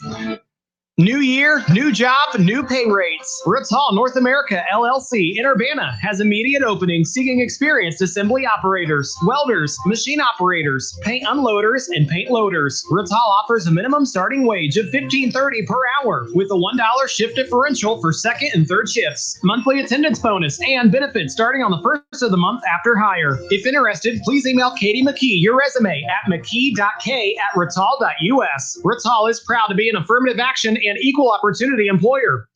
Hey, Sam, back from your date so soon? It didn't exactly go well. I really struggle with communication, trust, lack of commitment. At this rate, I'll be a single mom forever. Maybe you should check out if you qualify for the free classes offered at Marriage Works Ohio. They have TANF funds for people over 18 with a child at home or pregnant. You may qualify as a single mom. They help married couples and singles with healthy relationship classes, including topics like dating. Go to trustmarriage.com or call 937-262-7010 to register. Need legal help? We can help. Hi, this is Mike Foley, your Montgomery County Clerk of Courts. Have you heard about our new help center? It's located at the Montgomery County Courthouse, providing legal information and forms. And we also share programs and resources that may be available to you. Let us help you navigate the court system. Visit us online at courthouse2u.com for more info. Merrill Edge Self-Directed helps put investing within reach. Get started at merrilledge.com/within reach. Merrill Lynch, Pierce, Fenner, and Smith Incorporated. Registered broker-dealer, member SIPC. All sports, all the time. This is 1410 ESPN Radio. We are Dayton's home of the Ohio State Buckeyes. Into the end zone goes Chris Olave. A.J. Hill, 6-yard touchdown catch. Right sideline and down he goes to the end zone. WING 1410 Dayton's ESPN Radio. It's the Justin Kinner Show, live here on ESPN Dayton, 1410 Wing AM. Tweet the show at 1410 Kinner or give us a call at 457-9464. We now send you to the Wing Studios in Kettering. Here's your host, Justin Kinner. Coming up here a half hour from now, ESPN Radio's Jason Fitz from Spain and Fitz, and of course is a part of all of the ESPN college football programming throughout the season. And him and, of course, Mike Golick Jr. did a fantastic job this year. And again, he's been hanging out with us each and every Tuesday throughout the football season. And he's going to be hanging out with us every Tuesday, at least up through the Super Bowl. So we're excited about that. But we're going to chat with him coming up around the corner, talk all things national championship, takeaways from that, as well as look ahead to the divisional round of the playoffs coming up this weekend for the National Football League, the Browns and the Chiefs. I haven't even been able to focus on that today because I've been so fired up about what happened last night. But, you would think for me being a Bama fan, apparently, that I'd be in a lot better mood. Man. Oh, man. Let's see. How many Bama fans do you know, like, in your personal life? Not many until I started doing the show. All good people. All good people. I only know two. My buddy's ex-wife, she's an Alabama fan, and one of my DJ buddies down in Cincinnati, DJ Jado, he went to Alabama A&M, so he spent like 5, 6, 7 years down in Alabama, so they converted him. But every one of the Bama people that I've met because of the show, not even if I haven't met them, but become acquaintances on Facebook or social media, they're all the same. They're all confident. They don't get angry. They're very calm, like McKinney, very calm. Bama Rob, calm. Bama Brian, very calm, confident. It's kind of nice when your coach comes over and wins 6 national championships in 10 years or 7 throughout his career, but 6 titles in 11 years. Yeah, that's about right. Well, is it every player that's played for Saban has won at least one national championship, or every recruiting class has, the players that have stuck it out for the full time. Every recruiting class for Nick Saban has won a national championship. That's amazing. I mean, shoot, this class right here, Devontae Smith, you got to remember, he was the guy that caught the game-winning touchdown over Georgia in their national championship game. Freshman to freshman. There were at least 4 freshmen on the field on that game-winning play. You know, Tua threw it. Devontae caught it. I believe the running back, I'm drawing a blank on his name. Whatever his name is, I'm sorry, but he was on the field as well. So there were a lot of freshmen on the field when they won that national championship game. Like not just playing. Not Derrick Henry. No, not the guy last night. I'm drawing a blank on his name. Oh, Najee. Yeah. Okay. Yeah, Najee Harris. I'm sorry. Najee Harris was what? on the field on that play. So, you know, they were on the field not just playing. They were on the field in overtime, winning the national championship. So they bookended their careers with national championships and being big parts of both of those national championships. And you talking about that graphic, Jerry Jeudy, Ruggs, Jalen Waddle, Devontae Smith, Jedrick Wills, offensive line, Mac Jones. So they're going to be at least 7 guys in that 2017 recruiting class in the first round. It's insane. Yep. That's insane, man. And look, we've seen, I mean, look, LSU last year was stacked. Mm-hmm. Ohio State, when they won their national title, we didn't realize how stacked they were. Both, you know, Ohio State's last 2 national titles, we knew they were talented. We just didn't realize how stacked they were until, you know, the drafts kind of really, you know, put people in their slots. Then you really realized how much NFL talent that both of those teams had. But I mean, it's been, this is the fun part, is seeing where these guys go and kind of keeping track of what they do. But man, again, last night, Alabama 52-24 over Ohio State in the national championship game. And the one thing that's interesting, Kev, and I've been hearing it a lot throughout the day, Nick Saban, again, he wins his national, 7th national championship, 7th overall, 6th at Alabama. Is he the guy? I mean, are we at the point now where this shouldn't even be a discussion anymore? Like, he's won one in 3 straight decades now. The 2000s, the 2010s, and now the 2020s. 2020s. It's crazy. You know, I'm a person that tries to pay respect to the past and everything like that time. And remember, there was sports before I was alive, and, you know, try to be aware of those things. But it's hard not to give credit where credit is due. You know what I'm saying? Like, you know, I've conceded a long time ago that Tom Brady is the GOAT. You know, I was holding on to, you know, the Joe Montana, like, no, Joe Montana. I grew up watching Joe Montana, but like, I was like, but I'm a John Elway guy. But like, at some point, you just got to give credit where credit is due. Tom Brady's the GOAT, and it's looking like we got to start saying that Saban is the GOAT. You know, like in the modern day of college football, you know, you can talk about things that have been done in other areas of college football, and you and I talk about it before about all these national championships won by teams that didn't have integration and all that type of stuff. Like, that matters. It matters that everybody's allowed to play now. And for the most part, all teams are on equal playing field. Like, the Power 5 teams are on equal playing field. So there's something to be said about that, and something to be said about winning in different eras. Like, you know, he won in the BCS era several championships. He's won in the college football playoff several championships. Is key. Yeah. So, and at his age, you know, it's pretty remarkable. You know, you look at Ryan Day, Coach Day is like 41, 42 years old. We expect Coach Day to be at Ohio State for a long time and winning some championships and everything like that. But Nick Saban's almost 80 years old. You know what I'm saying? And he's still out here fiery as ever. He's 69, right? Is he? I don't think he's almost 80. Who am I thinking about that's almost 80? Hold up. We'll go to the. No, you're right. You're right. You are right. He's about to be 70. I'm sorry. That's not young. If Nick Saban called in, he'd be like, "Hey, young man." So just, you know, throwing that out there. But no, yeah, Nick Saban, 69 years old. Okay, I'm sorry. Nice. I'm sorry, Coach. I'm sorry, Coach. That I'm thinking about Jim Boeheim. Jim Boeheim's 80 out here coaching basketball still for some strange reason. But anyway, like, you got to give credit to him, man. Like, a 70-year-old man out here coaching kids, recruiting, organizing his staff. You know, McKinney talked about it with the coaching staff. Like, we joke about it, but like, that's the place where coaches go to get their career back on track. You know, we talked about Tom Herman possibly going there to work things out, and then boom, land out with a new head coaching job. You know, Butch Jones is an assistant down there. He's not even an assistant coach. He's like one of those analyst guys who just breaks down film all day. And now he's about to be the head coach somewhere again. So they have tons of those guys down there. And that's all credit to Nick Saban, because he's running the ship. He's organizing the whole thing. Like, you can't have that many egos from the coaching ranks work under you you can have this many big-time recruits coming from all across the country because Alabama is bringing kids from California, from Florida, Georgia.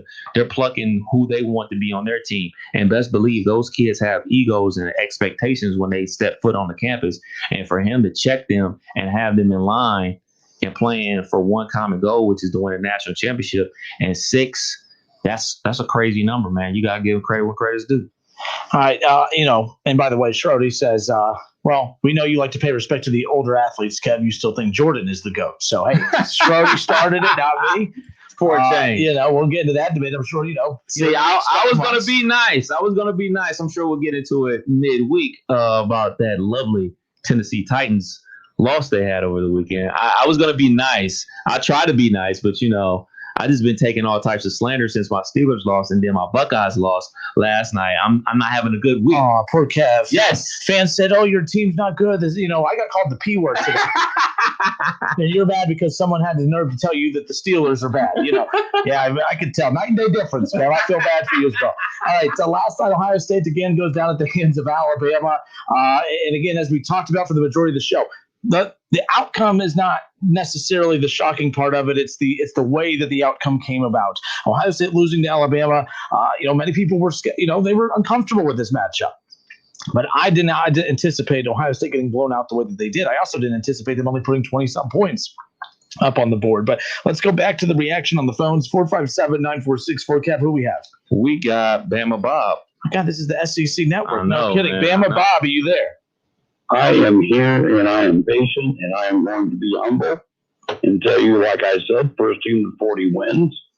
When Mac Jones put the ball on the ground, I about lost my cooks right there. Because I said, this is going to be a huge momentum swing. And Alabama just said, no, it's not. And they did what they do, and they won.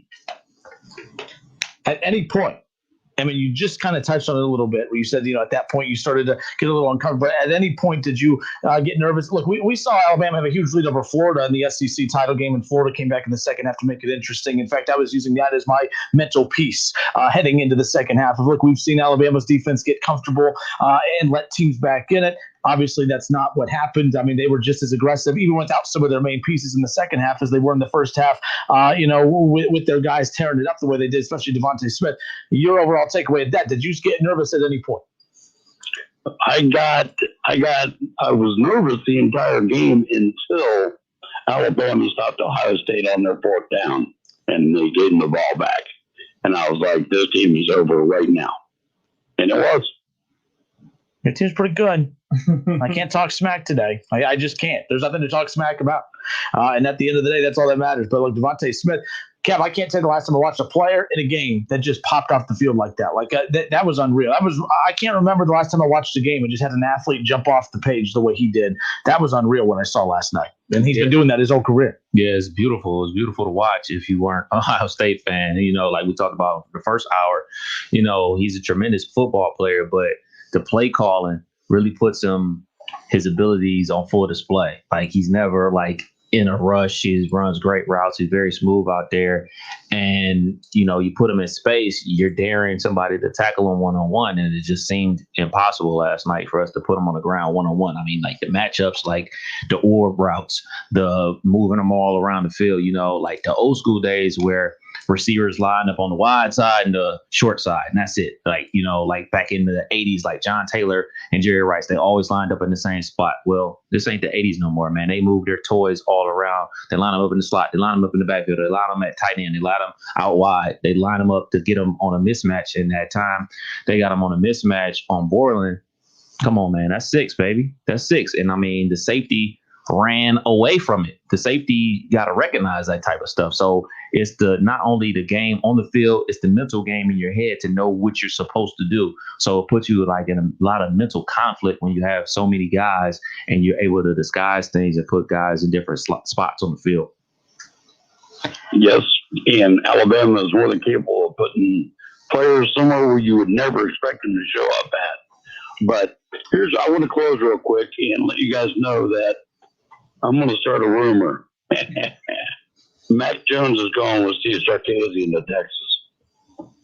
I mean, look, Texas right now, and see, this is why, like last night, Kirk Herbstreit during the broadcast, oh man, Texas, they have to be so excited. Keep in mind, every year we do this with the coordinator of whether it's Alabama or elsewhere, we're like, oh man, like we watch what Alabama's doing and we just assume that all of a sudden Texas is going to turn into that. That doesn't happen. Look, with Ohio State and Tom Herman, technically he went to Houston after, but everyone thought that Tom Herman was going to take what Urban was doing at Ohio State and go take it elsewhere. It just doesn't happen. Sarkisian at Texas, I mean, I think they're going to win. Texas hasn't been losing, but I think they're going to win. They're going to win a lot of games. I just don't see Texas with Sarkisian turning into anything other than what they've been. A team that wins games, beat Oklahoma from time to time, win some bowl games. I just don't see them being back. Texas isn't back to me because of Sarkisian, but we'll see. Yeah, but if he takes Mac Jones as graduate transfer, what more could you ask for? If he brings Mac Jones, the only way, I mean, how good is Mac Jones without the weapons he has around him? I mean, it's going to matter who Texas has waiting for him there. I would wonder why Mac Jones go there when he can go to the NFL and cash a check. Yeah, that's true. But, you got that Alabama quarterback curse, but it seems like it might be broke finally. So, I mean, I watch A.J. McCarron sit on the bench his whole career. Can't figure it out for the life of me. Especially with the team he was with on top of that. Exactly. All right. Hey, Bama Rob, congratulations again. Take care. Okay, see you, Ryan. And see Bama fans again turning this in the SEC network. It's hard to convince people I'm not a Bama fan when all we're doing is talking to Ohio State fans. They're the one dialing up the line. They're hiding. They're hiding. I tell you what. But here's the thing. And I saw looking at the quarter, the reaction to Justin Fields and, how did his draft stock get hurt last night? I don't think his draft stock got hurt. I don't think he was going to improve it. I mean, Trevor Lawrence is the number one overall pick, clearly. The Jets, they have a decision to make because after what I saw from Devontae Smith last night, it's like, I don't know how you could pass up on him. I don't know how you can let a talent like that drop back. I know the Jets have they have some question marks. They have a lot of holes to fill. But after Trevor Lawrence goes, I'm sorry, I know you need a quarterback, but I still think there's question marks for Justin Fields in the NFL, and I don't think there's another for sure thing at quarterback in this draft. So to me, you might as well go for the for sure thing as the best player at a particular position. And man, Devontae Smith, wherever he ends up. Bengals fans, I was mocking you the other day, saying I think it's dumb that the team is actually considering taking a wide receiver in the draft. They need to go, focus on it. Get this kid. Joe Burrow, if he has T. Higgins and this kid and Tyler Boyd, and they can fine-tune that offensive line, good for the Bengals. I'll hate it. I'll hate them. I'll continue to find a reason to mock them. But at the same time, that's legit. I don't know how you could let a talent like that pass back. I mean, it'll be interesting to see if the Dolphins let him, get away. You could pair him up with Tua. Who knows what's going to happen at that point? Definitely a lot of receivers out there, man. We forget about Jamar Chase. Jamar Chase opted out. Saying he was the best receiver in college football last year. He was part of the record-breaking LSU team. So there's so many guys out there. My question for you is, do we know what Justin Fields is going to do? Everybody's saying he's going pro. Do we know that for sure? I mean, him coming back. I mean, if he comes back another year, that's kind of a sour way to go out. This is why I felt bad for Chris Olave, who drives me up the dang wall. I think he's very overrated, but at the same time, if this was a regular season, if there's no COVID, if you have a full off-season, training program without any hiccups along the way, if the season starts on time, you get your full non-conference schedule in, you get your full Big Ten schedule in, and everything goes off without a hitch, we're probably not talking about Chris Olave struggling the way he did this year. Possibly. I don't know. I mean, he did get kind of torched last year in the title game, but I don't really care about that. But Sean Wade. Who did I say? Olave. Oh, what the hell? My bad, guys. My bad. Sorry about that. No, Sean Wade. But the two guys I feel sorry for the most on this Buckeye team are Sean Wade and Justin Fields. And the reason is because when the Big Ten came out and announced that there would be no season, the two players that spoke up the most, that was leading the charge the most, Sean Wade and Justin Fields. And the two players that I believe have lost the most, Sean Wade and Justin Fields. I feel bad for them in this situation because I'm not talking about losing games. You got to the national championship game. You had to fight through a lot of adversity this year. You lost to the better team. I don't think that Ohio State on a regular year beats this Alabama team. That Alabama team is just that good. But the two guys that I think lost the most and who fought the hardest to have a season, that's why I feel bad for these guys. Wade went from being looked at as a top 10 first round pick to now being possibly a second or third round pick. Justin Fields went from being a for sure Trevor Lawrence / Justin Fields equal, without a question and without a shadow of a doubt. Now Justin Fields, there's a lot of film on him not looking good in big games. I know they beat Clemson, but he didn't show up last night. I'm sure maybe it was the injuries. NFL quarterbacks are injured. Okay, I think there's just a lot of film that's working against him. I agree with you, Kev. We all just assume he's going. Ohio State has some good quarterbacks waiting in the chamber, or at least we think, right? We hear a lot of good things about Jack Miller and C.J. Stroud and these guys. But Justin Fields has a lot to gain if he comes back. Sure, he has a risk of, getting hurt, career-ending injury, whatever. But it's like, you're going to go to the draft, get drafted, fall back, and not, live up to your full potential. You're going to come back another year and reassert yourself as the number 1 overall pick. The reason I kind of hope he does come out this year, the further in the draft you go, the better situation you're going to land. If you could fall back after the top 10, no one aspires to be a pick out of the top 10. Everyone wants to be a top 10 pick, right? Situationally for Justin Fields, though, if you fall somewhere outside of the top 10, you're going to end up in a much better situation. You're going to probably end up with a more stable situation than going to the Jets. All right. You really want to go to the Jets? All right. The Dolphins, I don't think that's an option right there. Cincinnati's not an option. I still think that if you look at it that way, big picture, it's smart of him to come out this year despite dropping further than we anticipated. You go next year, you might be the number 1 overall pick, but who knows what team's going to be in a situation to take him then. So we'll see.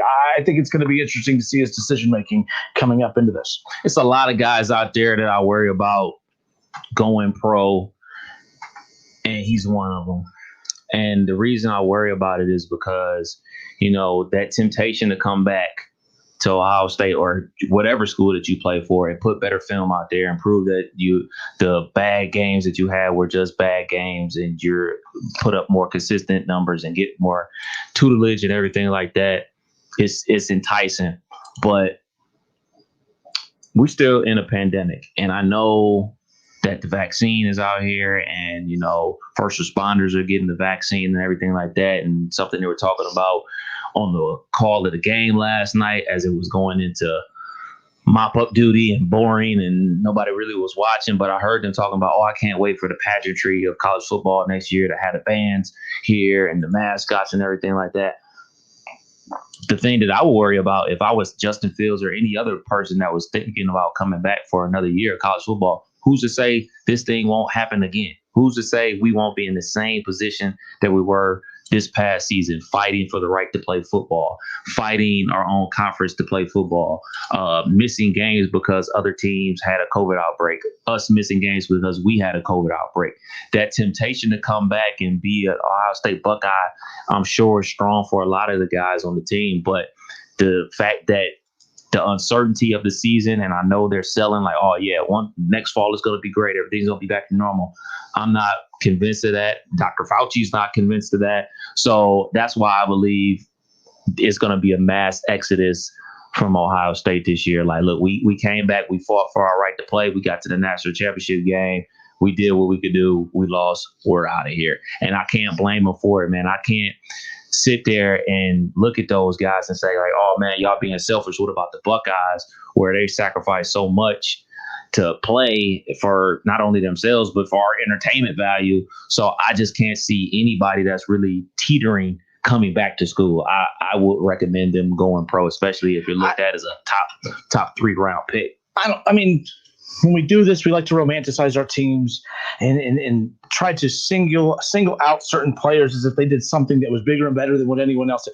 I don't think they sacrificed anything coming to play this year. They wanted to play. They played. Micah Parsons, he didn't play this year.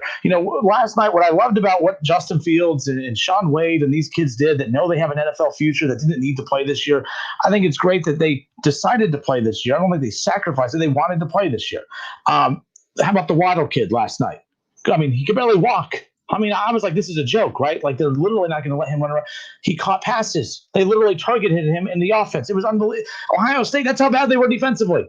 The guy that couldn't walk was running routes and making catches and making plays. Like, that's how bad it was defensively. But the thing that fascinated me about last night's game was immediately after, because, again, the game got out of hand. People were grasping for straws because you can't say Saban's bad.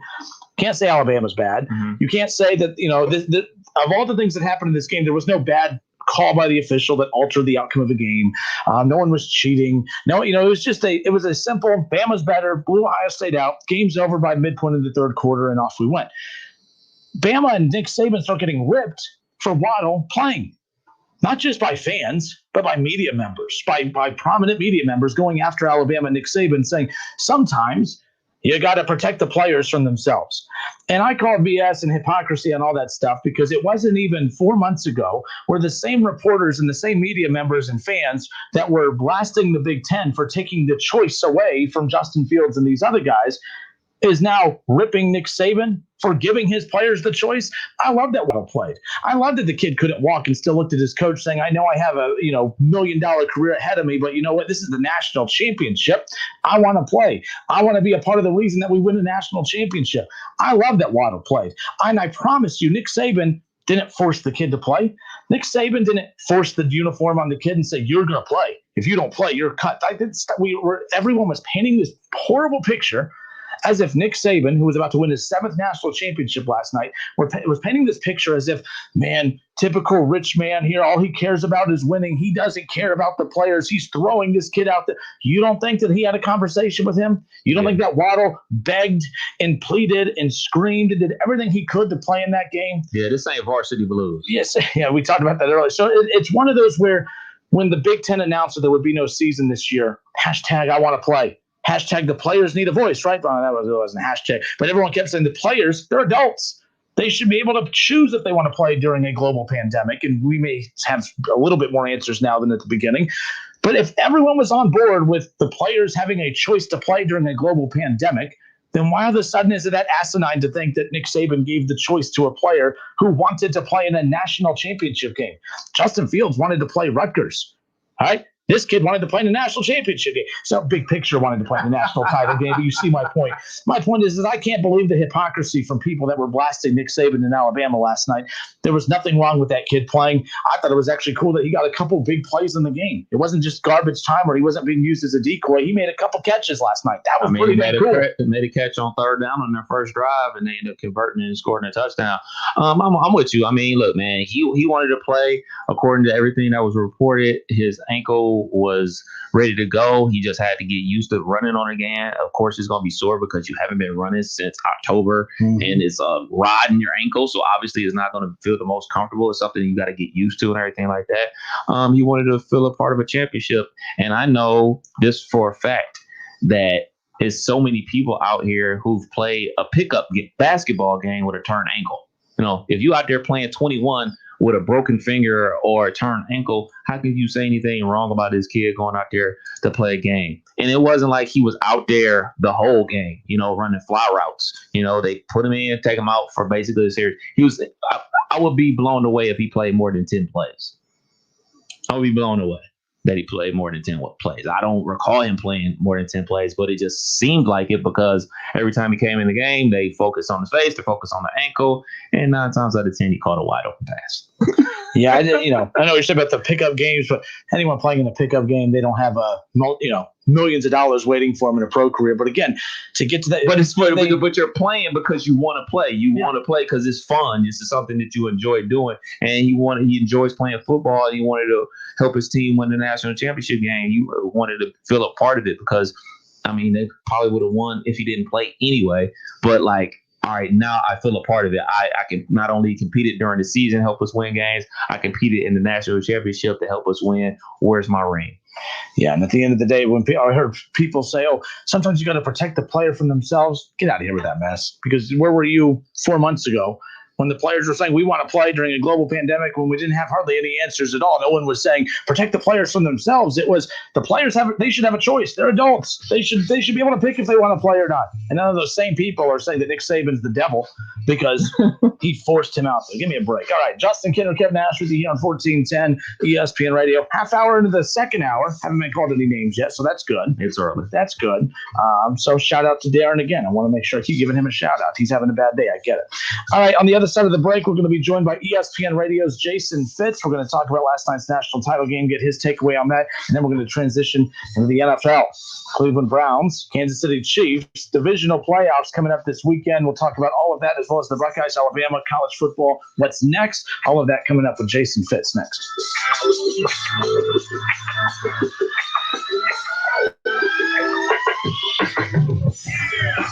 It's the Justin Kinner Show with Kev Nash on 1410 ESPN Radio. ESPN 1410 Wing AM weather. This afternoon will be mainly clear, a high near 35. Tonight's going to be partly cloudy, a low around 28. And tomorrow will be partly cloudy, a high near 45. I'm Pete Spivak for 1410 ESPN Radio. For the ones who know that a little late is always too late. And that the clock doesn't stop just because you're missing a part. Grainger offers supplies and solutions for every industry. And our Keep Stock inventory management solutions help ensure you have the right stuff in the right place at exactly the right time. Visit Grainger.com/keepstock to learn more. Grainger, for the ones who get it done. Fever is a leading symptom of the coronavirus, so take your temperature twice a day with the Exergen Temporal Scanner. It's quick and easy to use, and its accuracy is backed by more than 80 clinical studies. Have your family start and end their day with the only home thermometer used and recommended by hospitals, doctors, and nurses. Your family can take their temperatures in seconds to know where they stand in the fight against COVID-19. Protect your family from the spread of this deadly disease and stay safe with Exergen. Cordell Transportation is now hiring Class A CDL drivers for home daily dedicated lanes. A $2,000 sign-on bonus, medical, dental, and company-paid life insurance. Call Cody or apply online at CordellTransportation.com. Cordell Transportation, driven to succeed. I'm Erin Russo, and I've had 15 years of ICU experience. I think the scariest part of COVID is that it's unpredictable. People are dying and suffering. They're scared to death. They can't breathe. And the hardest part is when they ask us to hold their hand because they don't want to die alone. We need the people in Ohio to take this virus more seriously. And we ask you to wear a mask and to social distance. Please take the steps to help us keep you safe. A message from the Ohio Department of Health. The Rocket Mortgage Super Bowl Squares sweepstakes is back. It's the largest official game of Super Bowl Squares ever, with millions of dollars in prizes, and best of all, it's free to enter. Every score change, someone wins $50,000. Just enter for free at RocketMortgageSquares.com, and it could be you. Touchdowns, field goals, safeties, extra points. Every single score change will draw one lucky winner from the square to win $50,000. Plus, two grand prize winners will win $500,000 they could use toward their dream home. One way to enter, two ways to win. See rules and enter for free at RocketMortgageSquares.com. Then tune into the Super Bowl on February 7th to see if you bring home some dough. Rocket Mortgage, official mortgage sponsor of Super Bowl 55. No purchase necessary. Legal residents of the 50 U.S. and D.C. of age of majority. Ends 2/4/2021, 11:59 p.m. Eastern. Equal housing lender licensed in all 50 states. NMLS number 33. The NFL entities as defined in the official rules do not offer to sponsor this promotion in any way. Justin Kinner, Kev Nash, back with you here on Dayton's ESPN radio station, 1410 Wing AM. It's been an emotional day for Buckeye fans. So, Darren called back. For those who do not know, earlier in the show, of course, I figured everyone's going to be a little bit wound up today. And for whatever reason, I got called the P word. Now, I started thinking, I'm like, hey, how many different words are there for the P word? But I got called names already today. And I wasn't even he said I was being negative. How was I being negative? I said, hey, we've seen teams get blown out in the title game all the time. Alabama just got blown out in the title game a few years ago, and they're hoisting the trophy this year. I don't get how that's me being negative. He wanted me to tell him that Ohio State, that there was so much working against them that that's why they lost by 30, and not that Alabama is just that much better. So Darren called back, and the guy that called me the P, he called back, and he had what to say. He just wanted you to grow up. Hold up. This is like a 40-year-old man calling me names, calling me a Trump supporter, calling me a P word, who's going crazy on social media. And yet he's calling me, never mind. But the point is he's telling me I need to grow up. The 40-year-old man with kids is telling me that I need to grow up. Oh, that's interesting. Anyways, I'm not going to grow up. I'm not in the mood to today. I'm a little fired up. Ohio State lost last night, so I'm not in a good mood. But anyways, we'll switch gears here. Let's bring on ESPN Radio's Jason Fitz. Jason, welcome in, sir. How are you? Have you been called names today? Not today, but boy, I mean, there's nothing more passionate than college football fans. And, I've had my run with a few of them. And the funny thing is, I say this loudly because a lot of people don't realize it. Like, I didn't grow up with a favorite college football team. I grew up in Vegas, and the West Coast is real. Like, they don't care about college football. When I moved to the South, the first time I walked into a bar to see it was the Peyton Manning era of Tennessee. So I said, all right, I'll go check out why everybody's so passionate about college football. And I happened to be wearing a red shirt when the Vols were playing against Arkansas, and I had a beer thrown on me before I was even in the door. That was my introduction. And so, for the longest time, every time I'm on, people try and figure out who I've got a leaning for or against. And the fact is, I don't care. I just want passionate fan bases to be passionate. So I root for chaos. And that really irritates people because it's far easier to be convinced that we have conspiracy theories or bias than it is to be convinced that maybe it's just our opinion that your team's not as good. And I get it. And look, I think that last year when Ohio State lost to Clemson in the college football playoff, there was the crazy penalty, the reversal of the call. So Buckeye fans were able to hold on to that and say, hey, if it wasn't for that, we would have won. But last night it was I say all losses suck, but they all feel different. And last night felt different. Last night was an overwhelming loss. At no point did you feel Ohio State was better. Maybe in years past for a couple of Ohio State losses, you knew it was just an off night. What was your thoughts watching that game last night? Again, Alabama was the favorite, rightfully so, but were you expecting a blowout in what we saw? Well, I got some ridicule from my peers on the digital pregame show we did at the very end. We made our picks. I said Alabama by 20, and everybody thought that I was out of my mind. I expected it, guys, and part of it is just the juggernaut of who Alabama is this year. I mean, Alabama is much like LSU was last year. They're so explosive offensively. And this was an Ohio State team that was limited. I mean, we all saw the 13 players that were going to be missing from the game. We all know the impact that that makes. And it's not 100% Justin Fields. If all of those things weren't the case, would the game have played out differently? I think it might have been closer. But still, at the end of the day, I mean, what you saw yesterday was that this Alabama team right now has so much rhythm and so many weapons.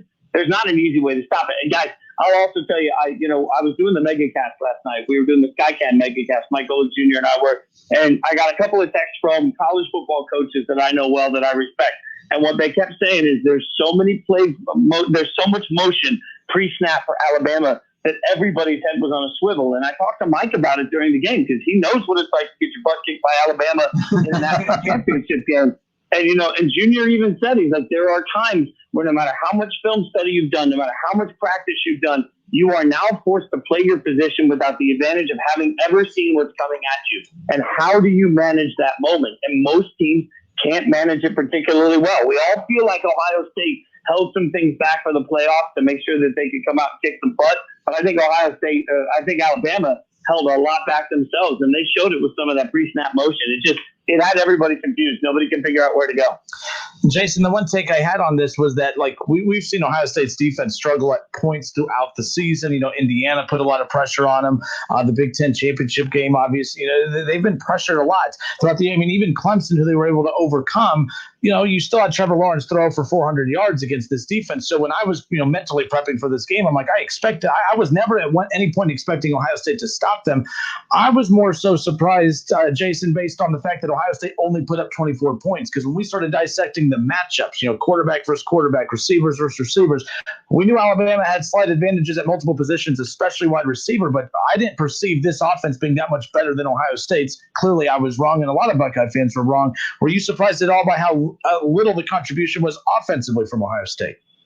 Yeah, I mean, I thought you were going to have to lay 40 on Alabama to have a shot in this game. And early on, there was a very clear moment where you could see that Justin Fields wasn't himself, because the few early passes he made didn't look particularly easy, but they also weren't taking a lot of shots. I mean, Olave was not a part of this game plan, right? And losing Trey Sermon was absolutely a knockout punch early also. So, but at the same time, I mean, Mike and I, at the end of the first quarter, one of the stories we were telling was, hey, Master Teague is stepping up, and maybe there's some opportunity. And it got away from them. And that's the thing that's the hardest when you're taking on a team like Alabama. At some point, what you got to do is you got to stay within yourself and not try and match them point drive. It puts too much pressure on everybody, knowing that if they never punt, you're just not going to win the game. And there was no rhythm. And the most surprising part to me, and I'll steal this stat from Mike because he's smarter than I am, coming into the game, Alabama's defense, when facing tight ends, they ranked 104th in the nation covering tight ends. I was stunned that we knew that going into the game, and that Ohio State didn't find a way to exploit it. On the one drive early, they got the big play to the tight end. I thought that was going to be part of their game plan, and it wasn't. And as much praise as I've heaped on Ryan Day and the way that he's run the Ohio State program, Alabama outcoached them last night. That was surprising to me. You know, we looked at Ole Miss putting up 48 on the Alabama defense. We looked at Florida putting up 46. We all here in Buckeye country said, well, this isn't the Alabama defense of old. And then in the national championship game last night, they limited us to 24 points. What different things did Alabama's defense do to basically shut us down? Well, you know, hey, you're not wrong. This isn't the Alabama defense of old, and they had a couple of really regrettable moments throughout the course of the season. And I think, guys, it's time to start admitting that the SEC isn't that much better defensively than the Big 12. I don't know why we spent a generation just absolutely poo-pooing all over the Big 12 every single week. And now we're like, oh, no, this is still good defense. They just give up 40 points. Like, I don't know how we make that argument. But realistically, I think last night the most surprising thing was that they were able to shut down everything that was deeper than 15 yards. I mean, there was just never a threat. And their ability, Surtain had a particularly good game. They covered better. I mean, they struggled in the Florida game to cover the weapons. They did not struggle in this game to cover the weapons. And I think that again, that's where I think the game's a little different if you've got a Justin Fields that's 100% of himself. Because what you're really going to do is you're going to test that coverage if Fields can run around a little bit. But it wasn't a viable threat there. And it's unfortunate for him. And it's unfortunate once they also, you know, they suffered a huge injury on the offensive line. The first half, I'm sitting next to Junior, and I'm thinking he's going to cry at that point, like seeing a big guy go down, but not just a big guy. You know, you're talking about the Big Ten Offensive Lineman of the Year. Right, so, Davis. you know, right now, so all of a sudden what you have with the Big Ten Offensive Lineman of the Year going down is you've got a quarterback that's exposed to injury right now that's going to be more exposed. So, you know, all of that played a part of it. Plus, Alabama rotated their depth better on the defensive line. So they were able to keep fresh bodies in front of that offensive line all game long. So you got to extend plays against Alabama. You got to make them run around, and Ohio State just wasn't capable of doing that. You know, college football is very territorial. You know, Big Ten country, ACC country, SEC country. Why do you think it is that SEC country thinks that they get a national championship because Alabama got a national championship? Like Vanderbilt doesn't get a ring. That is the dumbest thing. Like, I have never understood. Like, everybody knows. Y'all know. Like, everybody knows I'm a Raiders fan. Like, if I'm going to watch the Broncos or the Chiefs play in a Super Bowl, I don't want them to win it so I can say I had the best division. I want them to get curb stomped so that all of my friends that are Chiefs and Broncos fans feel the pain that I felt when the Raiders lost the Super Bowl. Like, I don't understand this whole I'm a Tennessee. And let me tell you, if we're going to throw SEC fans under the bus, let's also acknowledge, like, I lived in Nashville for 20 years. The weirdest thing to me is that Nashville is the backyard of Vanderbilt. Nobody likes Vanderbilt. They all like Tennessee because Vanderbilt was irrelevant for generations. But they all like Kentucky basketball because Kentucky basketball was good. So, like, you're telling me you're a Tennessee football fan, but a Kentucky basketball fan? It is a weird mindset down here, y'all. I don't understand it at all when it comes to the fans and the way they celebrate their conference is better. Like, my conference is better than your conference. It's the grown-up equivalent of my dad can beat up your dad. It's a pointless argument. You know, and it's funny because Ohio State fans have gone into hiding today on the show. We've gotten a lot of Alabama fans calling in, and one Bama fan called in and said, well, you know, the Ohio State lost last night. You know, we think that Ohio State's good, but they're really not because they haven't faced any team like Alabama before. And I said, well, listen, hold up, time out. Based on that logic, then Ohio State would never beat Alabama, and they beat Alabama the last time. And on that, you know, so the stuff that they literally convinced themselves of drives me up the wall because it's okay to say, hey, our team's better than yours this season. But this whole mentality of our team's better than yours because of the conference we play in, that drives me up the wall. Yeah, well, especially, again, I mean, we're suddenly forgiving the fact that the majority of the SEC plays absolutely no defense at this point. Mm-hmm. And then we had just anemic. You look back at this year in the SEC, what did you have? You had failures defensively from Florida consistently. So their offense had to put up as many points as they put up. You had an offense on the other side of it in Georgia that took forever to get going because bad coaching, bad decisions early on in the season. Georgia really lost an opportunity to show out because I don't think they got things right early enough in the year. And then you've got a Texas A&M team that everybody's just trying to pry into the playoffs somehow, even though they got their butts kicked by Alabama. So, like, I love the fact that Ohio State getting their butts kicked by Alabama is some statement on the Big Ten, but Texas A&M getting their butts kicked by Alabama is not a statement to the SEC. It's a very strange argument to me. Like, that's why, again, like, the freedom I feel here is that I don't root for or against any conference. So I'm just sitting back it's like being at your friend's family reunion and you're watching everybody fight with everybody. And I'm just sitting back there like occasionally stirring the pot, eating some popcorn and watching everybody go at each other. You know, we're on a roller coaster with Justin Fields. After the Northwestern game, his draft stock plummeted. Then he has a great game versus Clemson. He's back to the number 2 pick in the draft. And after last night, he's falling back to number 3. Why is it a roller coaster ride all of a sudden? How come it isn't looked at on his overall college career as opposed to seeming like we're going game to game now? You know, there's 2 answers to this, and neither of them are nice.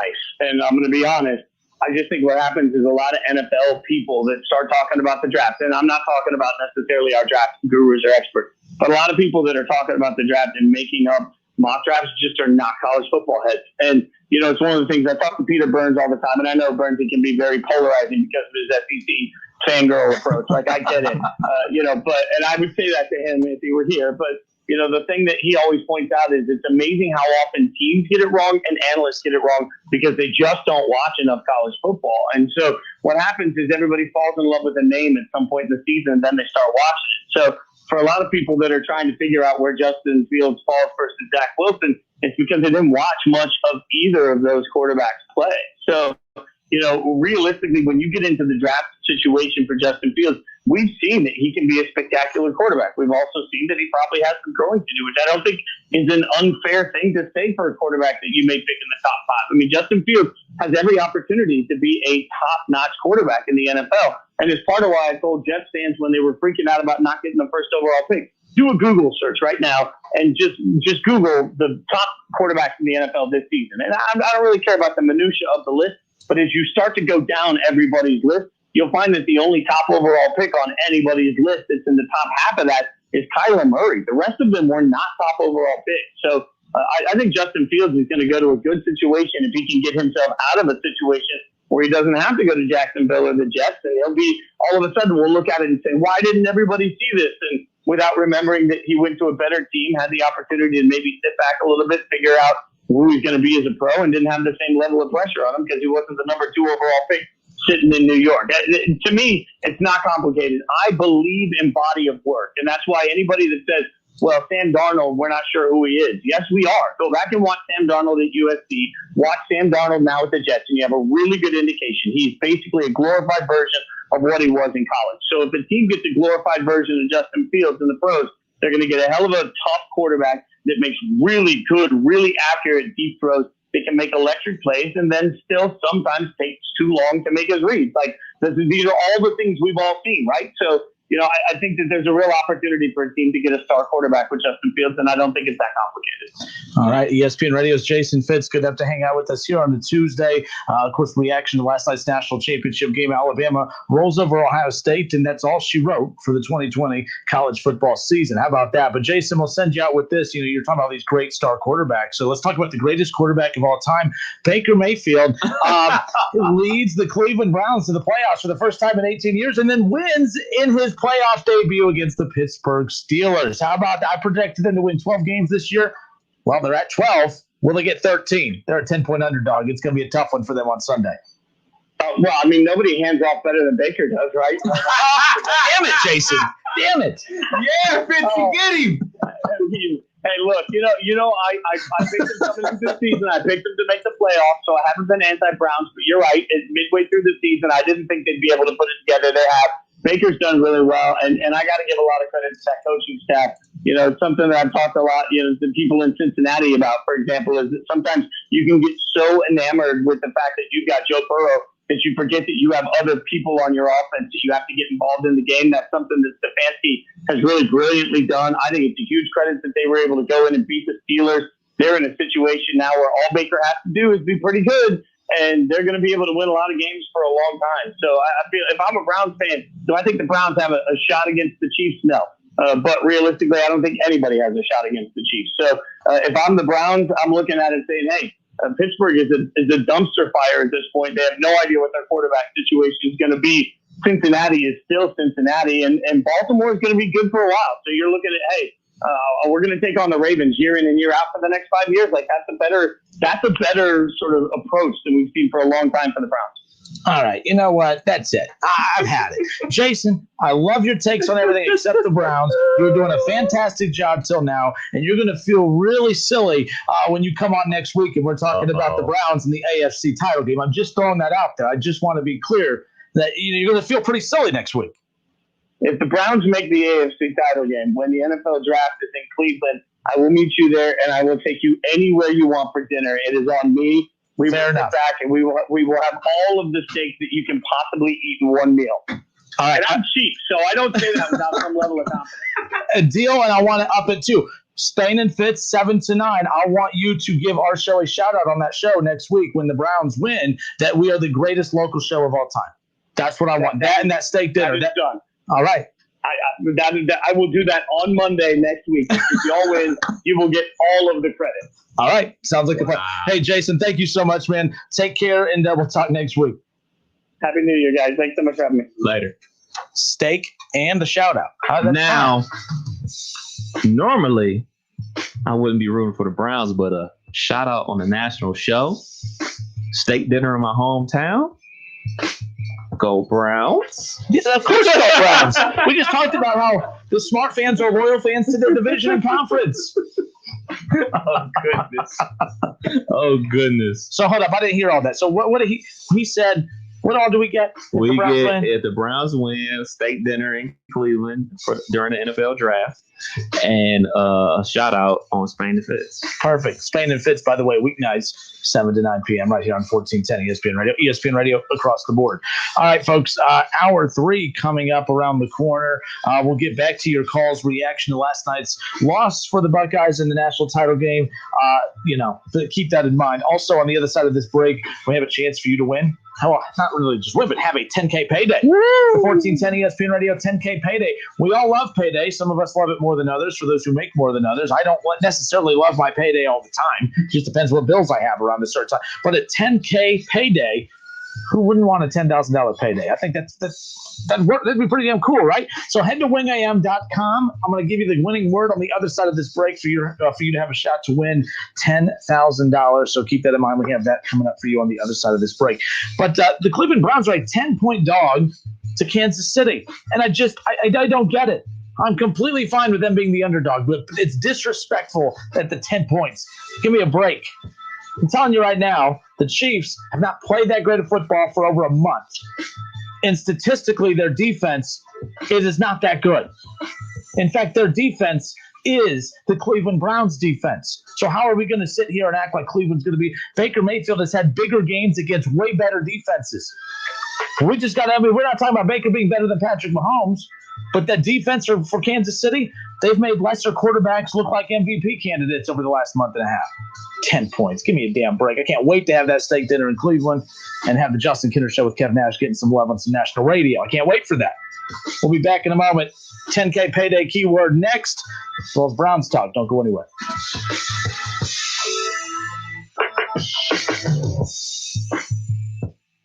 Listen, stream, watch. It's the Justin Kinner Show with Kev Nash right here on Dayton's ESPN Radio, 1410 Wing AM. An MBA from Ohio Dominican University fits your goals and your life. One thing I try to do with any new challenge I face at work is to ask myself, why am I doing it this way? And really take a look at the process. I learned that here at Ohio Dominican, to think critically and to look at all sides of a challenge. Earn your MBA 100% online in just 16 months. 7 concentrations available, now including healthcare administration. Get started at ohiodominican.edu/MBA. Merrill Guided Investing. Visit merrilledge.com/investing goals. Merrill Lynch, Pierce, Fenner & Smith Incorporated, both a registered broker-dealer and investment advisor. Member SIPC.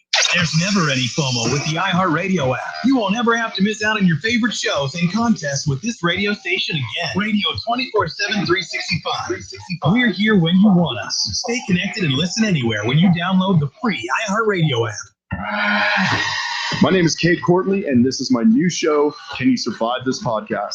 I'll be drawing on my years as a former Navy SEAL platoon commander, sniper, and CIA contractor. The show is designed to teach you techniques that will increase your chances of survival if you happen to find yourself or your family in any life-threatening disaster scenario imaginable. Subscribe and listen for free on Apple Podcasts. Can you survive this podcast? Call It Propane has been serving the Buckeye Nation in the Miami Valley for over 65 years. Let our family help protect your family from old man winter. Find out why 98% of our customers would recommend us to friends and family. Ask about the service options at 937-372-9194. Family owned and operated for 3 generations, Call It Propane and Call It Seal Coating are proud to serve the Buckeye Nation. Hi, I'm Sales Manager Jason Hyatt, Germain Honda, Beaver Creek, proud recipient of the prestigious President's Award. We are your local Honda dealer, and we invite you to see our newly renovated state-of-the-art facility. You'll be amazed at our selection, and remember, all new Hondas come with a lifetime powertrain warranty. Visit us at Route 35, just east of 675, conveniently located near Wright-Patterson Air Force Base. Germain Honda, Beaver Creek, the right car, the right price, the right way. I hope to see you soon. Staples has everything you need to start the year right, like home office furniture, the latest tech, and organizational supplies, and all at amazing prices. Get a fresh start this year with big savings from Staples. College football playoffs, Browns, Bengals, Buckeyes, and more. Catch the Keith Byers Show Mondays at noon on 1410 ESPN Radio.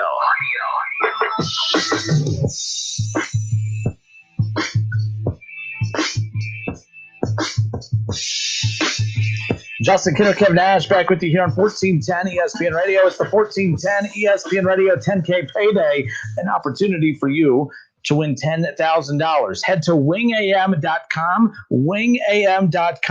and click on the ESPN 1410 ESPN Radio 10K Payday and enter the winning word LATE. Like I was almost late giving this keyword today, LATE, late. Enter the keyword late at wingam.com. Again, starting at 7 a.m. weekday mornings, we'll be giving out a winning word once an hour, starting at 7 a.m. And you'll be listening for that winning word. You'll take that winning word to wingam.com. And again, the more keywords you acquire throughout the day, the more times you enter during the day, you increase your shots and chances of winning $10,000. It's the 1410 ESPN Radio 10K Payday. Make sure you take advantage of that opportunity. One more time, enter the winning word late at wingam.com. All right, so NFL playoff talk and chatter on the other side of the break. You know what's interesting? We're talking about Justin Fields and perceptions and everyone we talk, that matters too. Like, I hear a lot of people say, well, don't take him. He's from Ohio State. And if he has a little bit of flaws in college, his bigger flaws will be exposed when he gets to the pros. And you start looking at the quarterbacks who are remaining in the playoffs right now, and a lot of them, no Bamas, no Ohio States, no LSUs. No, I mean, you got Jared Goff. Cow. Right? You got Aaron Rodgers. Cow. All right, you got Tom Brady. Michigan. All right, you got Drew Brees. Purdue. Yeah. The Baltimore Ravens with Lamar Jackson. Louisville. And then you have the Buffalo Bills and their Wyoming. quarterback in Wyoming. So, Patrick Mahomes, Kansas City Chiefs, Texas Tech. The only quarterback remaining in the playoffs, at least, right now, that comes from a blue blood type program is Baker Mayfield.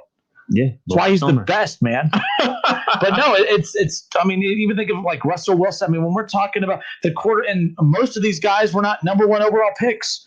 Jared Goff, no Aaron Rodgers. Some of them are top picks, but not all of them are. You know what I mean? Like they weren't looked at as the number 1 prospect heading into the draft. I would love to go back. I need to go back. In fact, we'll do that for later in the week. I want to go back to the draft for every one of these quarterbacks and take a look at where they were perceived, who was the top player in each of these drafts for these particular players.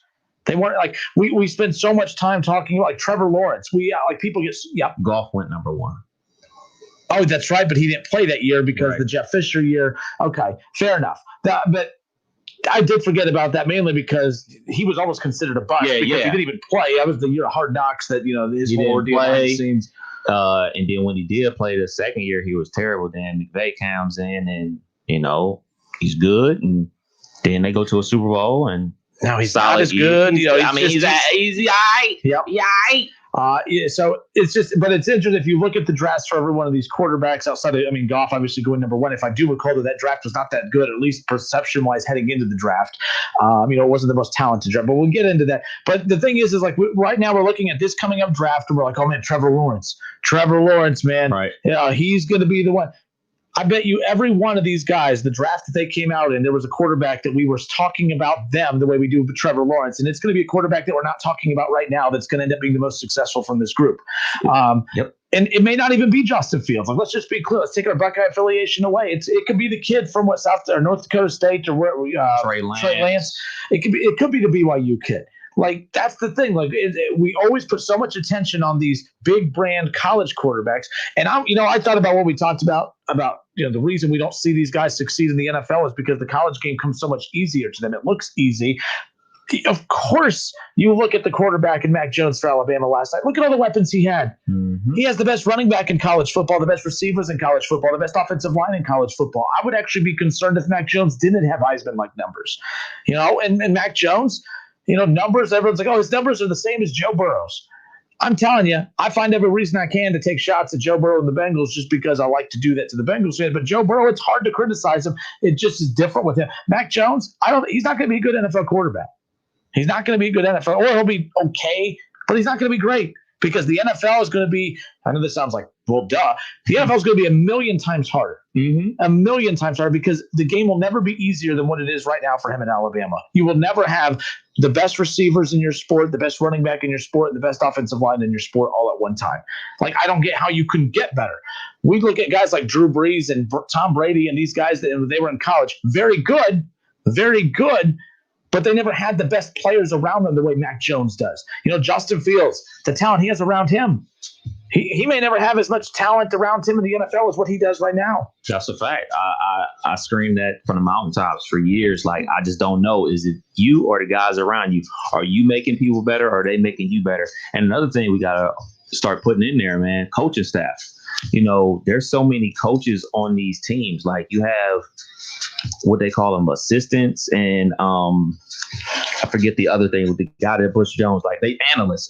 So basically they have paid guys who get paid over $500,000 a year to break down film all day.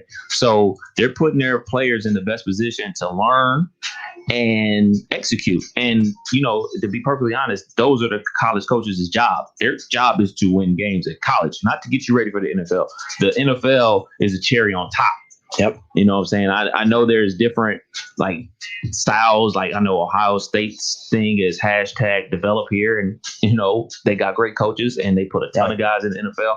But I don't really see that from Alabama. Alabama's, their whole selling point is we win chips.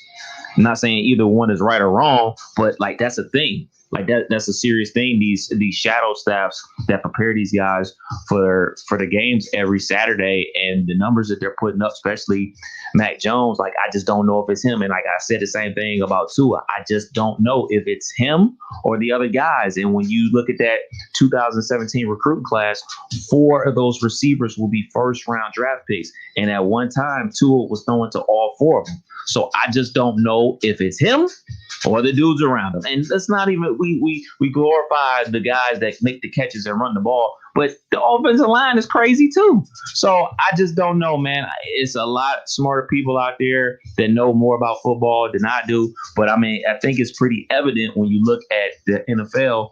We just ran down the list. There's one number 1 overall pick or a first round quarterback. Number 1 overall pick playing in the playoffs right now, coming from, I guess a big school. We got one with Baker and we got Jared Goff, the one number 1. There's 2 number 1 picks. Baker. Well, that's why I said Baker was the outlier of that group. And Baker's not like Baker, number 1 overall pick, Heisman winner, came from Oklahoma. But he's a 2-time walk-on. Probably if you rank all 8 quarterbacks in the NFL, I'm probably Jared Goff's last. Baker's in front of him after that. And then, I'm not putting Baker ahead of the quarterbacks that are in this playoff. But the thing is, it's playoffs. Right. The quarterbacks are the playoffs. So I'm not it doesn't bother me, So, but no, real quick, I want to counter off something you just said, and then we'll head into hour number 3, or we'll take our first break in hour 3, whatever you want to call it. But I do think that Ohio State needs to change priorities a tad. You just touched on Alabama's here, and I'm not going to – this isn't going to be a popular take, and I know it's going to irritate some, but just hear me out. And I think that if you are rational, you can see where I'm going with this. This isn't to stir the pot. I know that, when we hear Ryan Day, when Ryan Day does these interviews, and I know that the main point of Ohio State is to sell the rivalry. The most important thing in the world is to beat that team up north. And I know that big picture, you can say that, well, you of course you want to win a national championship, and by beating Michigan, you're going to accomplish that. But what I'm starting to notice is Alabama, when you look at the best in every sport, you want to replicate what they do as best you can. Alabama's not prepping every single day to beat one team. Alabama doesn't have a clock in their locker room of a countdown to when they're going to play Auburn in 2021. They know that, hey, we want to beat Auburn. We got to beat Auburn. We want to beat LSU. We got to beat Georgia. They know it. Their main goal and their only goal, win national championships and put your ass in the NFL. That's why they're there every year. Nick Saban has built that, and that is the expectation when you go there. I feel like Ohio State does a little bit too much rah-rah with the rivalry game that to me means nothing anymore. They have literally a countdown clock in the locker room for a bad team every year.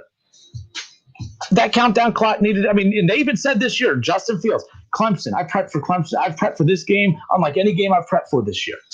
Well, you need to prep for every game like it's Clemson. You need to prep for every game like it's Alabama, because I felt like they prepped so much for that Clemson game, and they look like a completely different animal last night for Bama. The same confident team that we saw head into Clemson was not there last night. And I'm not just talking about because of the results. I watched their body language before. It didn't have the same feel. Alabama's really good, but Ohio State's better than what they performed last night. I don't know if they're better than Alabama, but they're better than what they did last night. I just think we need to stop with the cutesy-wootsy. Got to beat Michigan. Focus on the national championship. I know people say, well, if you focus on Michigan, national championships come with it. Not always. Not always. You had losses to Purdue and Iowa throughout that stretch while beating Michigan that didn't lead to playoffs or national. They literally need to focus on NFL, putting asses in the NFL, winning national championships. I'm not saying they don't want to win national championships and don't care about, but there's a difference between, well, yeah, we want to do those things. Well, wanting and pursuing are two different things. They need to really change their mindset on this. Take down that damn Michigan clock in the damn locker room and put the date for next year's national championship. Stop with this team up north stuff. If your goal is to win a national championship, of course you're going to beat Michigan along the way. I know it's not a popular take, but I do think it's about priorities. When I'm listening to the broadcasters talk about Alabama last night, and you just touched on it, Nick Saban is selling NFL, pros, championships. They don't talk about Auburn when they're sitting there recruiting these guys. They don't talk about LSU and Georgia. They don't talk about the SEC. They talk about Alabama themselves. Sell your program. Sell the goal to win national championship. Stop with this. If you come here, the number one goal, Coach Day said that when we come here, our number one goal is to beat Michigan. Well, that's a low bar now. The bar has been raised. I just want to see that mindset change. I feel you. You could do both. You could do both. Yes, exactly. And smart people have figured out a way to do multiple things at one time. I will say the one thing about it is the people that really cut the big checks for Ohio State, they say it matters. So therefore it matters to Coach Day. So therefore it matters to the entire program. Oh, and I completely agree. But it doesn't mean that. I still think that's wrong. Priorities. But hey, you didn't get to play Michigan this year. You would have blown them out this year. But last night, that wouldn't have been viewed as, if you beat Michigan a month ago and you lose last night in the national title game, those same people at Ohio State are like, well, this was still a good year. We beat Michigan. No, because Alabama's like, well, it was a good year. If they would have lost last night, well, we beat Auburn. That's all that. No, they would have been pissed if they lost the national championship game. I'm not saying they're not mad that they didn't win the title, but I think you see where I'm going with that. I do think perception matters, and I think if we could pinpoint that, recruits do too. Alabama's about championships. NFL. Ohio State's about beating a joke of a program that just had to literally worked out a negotiation with their head coach to take less money. That's what our bar is here. It has to change. That has to change. Ohio State's fine. I knew people weren't going to like what I had to say about it, but I was thinking about that last night during the game, and I just had to get it out. 457-9464. More of the Justin Kinner Show with Kev Nash on the other side of the break. Don't go anywhere.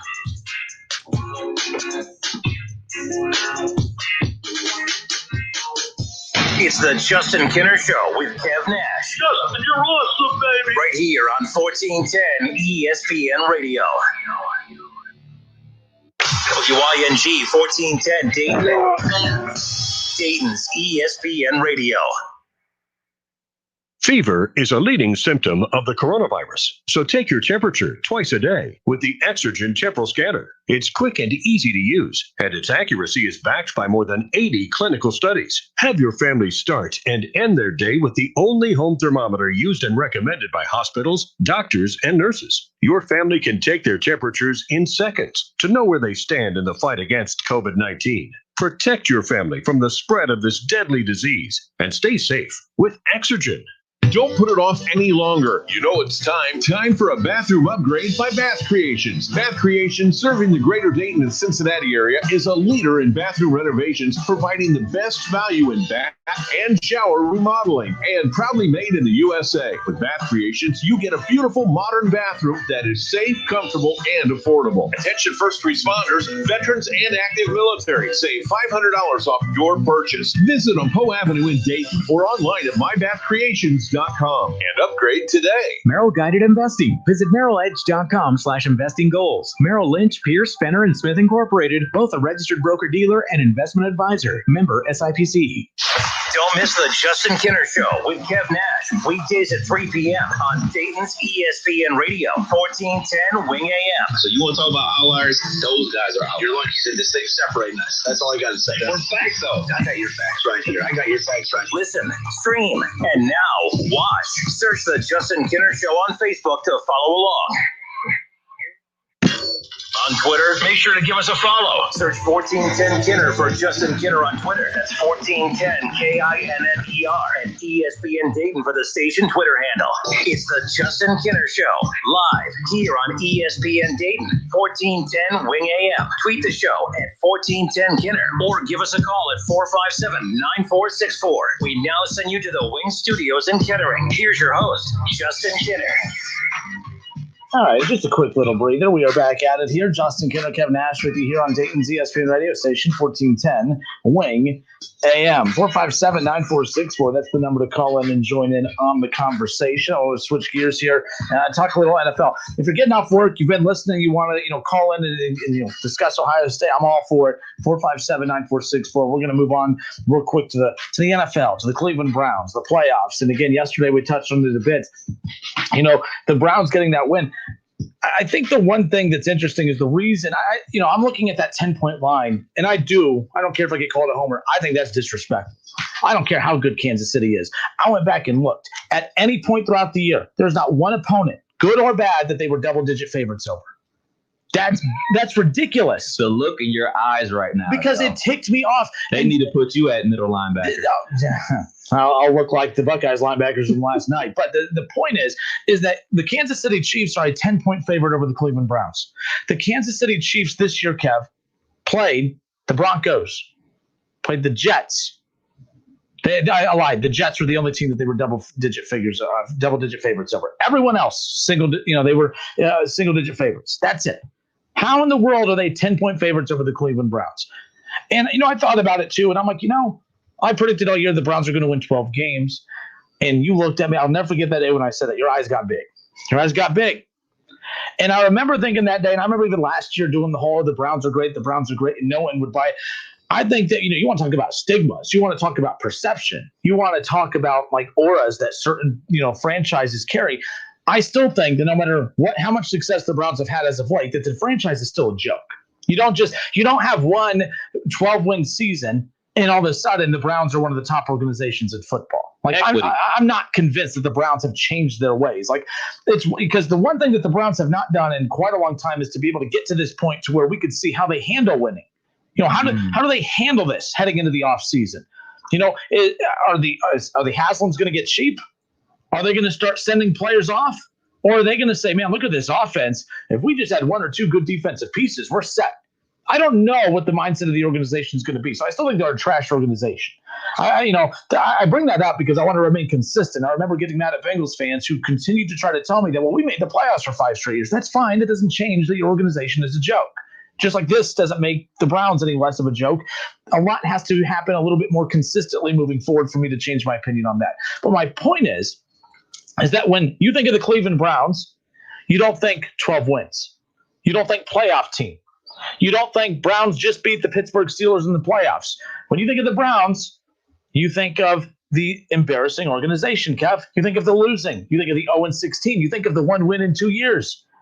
There's a lot of baggage with this Cleveland Browns team that I think that even with them being good, if you take this roster and you strip the name Browns away, Kev, and you gave any other franchise in the NFL this roster, they're getting way much more respect than what they're getting right now.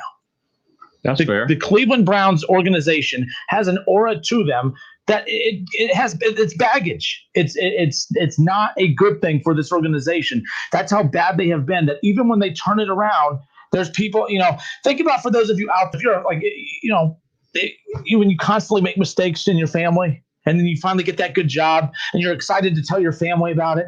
And they're like, instead of saying congratulations, what do they say? Don't screw it up. Hey, man, hey, mom and dad, I met somebody. She's great. Don't screw it up. We're not happy for you. We don't think, oh man, you've turned your life around, right? Like, I'm not being funny. I'm being like that happens in our everyday lives. We know people like that. Or a friend that is a screw up, that something cool happens to them and you're like, yeah, that ain't going to last. That's the Browns. The Browns have accomplished something that they haven't done in 18 years. They had their first playoff win in 25 years. And I thought there would be more joy that came with it. And the fans love it. But I haven't heard anyone say, oh man, good for the Browns. They've turned it around. No, all I keep hearing is, oh, well, I bet that was fun, but their time is done. Chase Claypool, he's not wrong. When he comes out and says they're going to get clapped this weekend, I don't think they're going to get clapped this weekend, but that mindset of you just lost to them, and I don't even think he fathomed that they just lost as bad as they did to the Cleveland Browns. Like, that's how little respect people have for the Browns, is even after they kick your ass, you still laugh at them. That's how much people disrespect the Cleveland Browns, Kev. And I'm not saying it's right or wrong. Like, they deserve it. They've been bad for so long. You can't just have one winning season and all of a sudden change how people think about you. You can't be a reject your whole life. You can't continue losing jobs and continue going in and out of relationships and not being able to hold friendships. And then the one time something good happens to you, people aren't going to believe that you've turned your life around. They're just going to sit there and question, well, when's he going to screw it up? That's the Cleveland Browns. So as we head into this matchup with the Kansas City Chiefs this weekend, we can look big picture at the Cleveland Browns and say, well, when are they going to screw it up? They might screw it up in the offseason, Kev. But as I've said before, when people say this is the same old Browns team, they're not. This isn't the same old Browns team. There was a certain point throughout the season, and I mention this all the time, where I think it was against the Jaguars, where they had a big lead and the Jaguars were coming back. And I remember that was the time I realized that I'm not nervous watching this game. I thought for sure I was going to be sweating bullets. Like, they're going to screw it up. They're going to screw it up. The Browns had convinced me that they're going to find a way to win this game. Good teams find ways to win games. Bad teams find ways to lose them. Things got a little rocky in the second half against the Steelers. After being up 28-0, got a little uncomfortable. I started sweating bullets. Good teams find ways to win. And that's what the Cleveland Browns did. They responded. Baker Mayfield didn't crumble under pressure. Oh, man, here comes Big Ben and the Steelers. They're roaring back.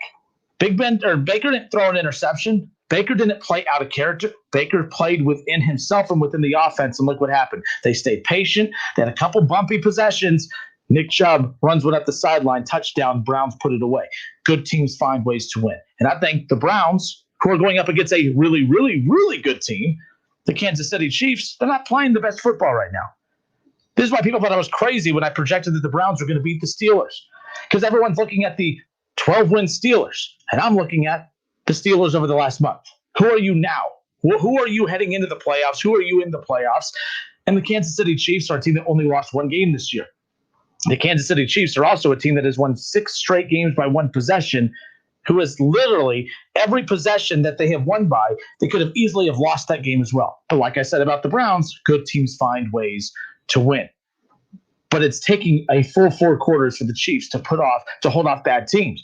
For instance, now, the Kansas City Chiefs, November 22nd, they just hold off the Raiders, who beat them earlier in the year. Division rival, we see that happen from time to time. Raiders, non-playoff team, took a full 4 quarters to beat the Raiders. The Bucks, that's a good team. Super Bowl favorite, contender out of the NFC, takes a full 4 quarters to beat them. But what about the Broncos? Why do the Kansas City Chiefs need a full 4 quarters to beat the Denver Broncos?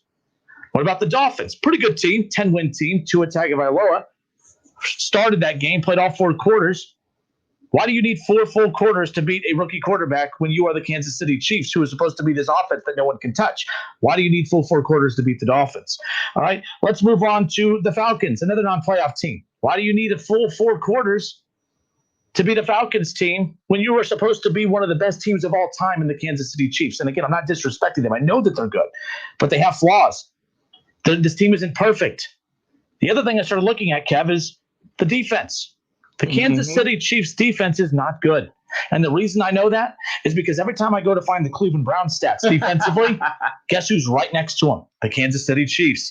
Passing defense, Kansas City gives up 236 passing yards a game. Cleveland Browns, 246. The Cleveland Browns only give up 10 more passing yards a game than the Kansas City Chiefs. What about rushing defense? Well, the Kansas City Chiefs, they're 21st against the run. The Browns are 9th against the run. The Kansas City Chiefs, they don't have a run game. Very good passing game, no run game. Cleveland Browns, Baker Mayfield, nowhere close to Patrick Mahomes. But you know what? Look at what the Chiefs defense has allowed quarterbacks to look like over this past month and a half. Derek Carr threw for 275 yards and 3 touchdowns. Tom Brady threw for 345 yards and 3 touchdowns. Locke threw for 200 yards and 2 touchdowns. Tua, 316 yards and 2 touchdowns. Drew Brees, they actually slowed Drew Brees down to 240 yards but 3 touchdowns. And then my favorite, Matt Ryan, 300 yards, 2 touchdowns. They've given up 15 touchdowns through the air in 6 games, and they have allowed quarterbacks who aren't very good to look extremely good. Baker Mayfield's a well above average quarterback, and I expect who's not turning the ball over, by the way, who's going to lead that offense up and down the field. Is Baker better than Patrick Mahomes? No, he doesn't have to be. He just has to keep up with them. Because very similar to my take on Ohio State, Alabama, I said, look, I don't care about the defense. I know I'm accepting that the defense is bad, but I'm also aware that Kansas City's defense is not good either. Baker Mayfield can go blow for blow with Patrick Mahomes. And I expect this to be a high-scoring affair. Patrick Mahomes is going to dice up that defense of the Browns. But guess what? Baker, he's going to do the same thing to them. Oh, that's ridiculous. Baker's been dicing up better defenses than what he's going to face this Sunday. In fact, there's not a defense outside of the Ravens moving forward that is going to be as much of a challenge for Baker than what he's faced throughout the regular season. The number 2 pass rushing defense, he just handled with ease this past weekend. Not ease, it's not like he dominated, but he threw, 270, 3 touchdowns, no interceptions. Kev, he has matured to the point where he can handle defensive pressure. Kansas City's not going to do that. They don't have that. So to sit here and act like Kansas City is a double-digit, guaranteed David versus Goliath favorite over the Browns, give me a break. If Kansas City wins, they probably should win. They're defending Super Bowl champions, and you have the best quarterback to come into the league in decades. But to act like the Browns don't have a shot, to make them a 10-point underdog when they're the second-best offense in that division, and on top of it, Kansas City doesn't have a defense, you're not stopping Baker Mayfield. You're not stopping Kareem Hunt and Nick Chubb. You're not stopping that offensive line. You're not stopping those receivers. All I'm saying is it's going to be a high-scoring game. It's going to come down to the final possession. The Cleveland Browns, stop acting like they don't have a shot to win this game. They have a shot. If this roster was in any other city for any other franchise, we'd be saying, oh, man, Kansas City needs to look out for this roster. But because it's the Browns, we just automatically regurgitate the same things we've been saying for 20 years now. Oh, it's just the Cleveland Browns. Your thoughts? They definitely got a shot because that running game is tremendous, and the way that they execute is tremendous. That's great coaching because the shifts, the motion, the trap blocking, all that is coaching. You know what I'm saying? Like, you can have great players, but putting them in a position to execute is a different thing. And obviously the coaching has been great because we're seeing Baker Mayfield in the middle of the season take a leap. So you got to give it up to the coaching staff for putting their players in positions to execute and them actually doing it. You know, it's one thing to, tell somebody and show them, but, the coaches aren't out there on the field with them. They call in the play and it's up to the players to execute, and the players are executing definitely. The thing about the defense, we talked about this in college football. We talked about this going into the Ohio State Bama game. Like, is this the transition where, it's all about getting opportunistic stops or turnovers and things of that nature? Kansas City defense wasn't good last year. They got key stops when they needed it, and people forget in the fourth quarter they were down double digits. Garoppolo, yeah, to the Niners and Garoppolo, and I mean, they do what they do. They catch fire very quick. And, they were 1 30-yard pass away from losing. You know what I'm saying? Like, it wasn't like that game was a foregone conclusion. Patrick Mahomes made a great throw. Matter of fact, Tyreek Hill made an even better catch, to be perfectly honest. And it took them over the top, and they actually come back and won the Super Bowl. So, yeah, Kansas City can be knocked off. There's no question. This is the NFL playoffs, especially in the second round. Like, we got the garbage out. You know what I'm saying? We got rid of the Washington football team. We got rid of the Pittsburgh Steelers, who've been playing trash. We got rid of all the bad teams. Right now, we got a lot of good football teams out here playing some football. So anything can happen. Now, the whole thing about Vegas, and I know a lot of people put a lot of ownership. Well, Vegas thinks this. Well, Vegas thinks that. Vegas thinks they're going to blow them out. Vegas thinks this. Well, Vegas has been wrong a lot. They're right a lot. That's why they got real big, cool buildings that we spend a lot of money in and everything like that. But I do see KC winning this. Double digits, probably not.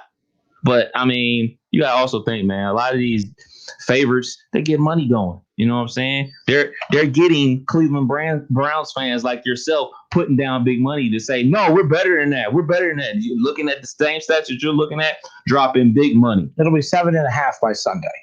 Oh, whatever. It's still more than a possession line. But big picture's not a big deal. I don't care about that line, but that line, it got me to thinking about the perception of this team. And it's like, no matter what they do, we are still, like, for instance, we're going to continue to move the goalposts. Let's say they beat Kansas City this weekend. Huge upset. For the Browns to get to the playoffs, that was a shocker. To get a win in the playoffs on the road at Pittsburgh, their hated rival, shocker. Now they're going up against the defending Super Bowl champs. No one's giving them a shot. If they win, that's a shocker. But then people are going to say, oh, well, it's COVID-stricken season. There's no home fans in these stadiums. Would they be doing that? We're always going to have an excuse as to why this Browns team should not be doing what they're doing. But the bottom line is for the same things we talk about, no fans in the stands. For every opportunity that the Browns have to win, why do those same opportunities not exist for the good teams that we're projecting that they're supposed to win? I want to hear that the Steelers would have won in a regular if they would have had fans in the stand. Probably. It would have been way more difficult to play at Heinz Field if it's sold out in the playoffs, cold. I completely agree. But at the same time, that had nothing to do. No fans at Heinz Field is not why Pouncey overthrows the ball, oversnaps the ball that leads to a turnover right off the bat to +7 for the Browns right away. Then it leads to Big Ben throwing 4 interceptions.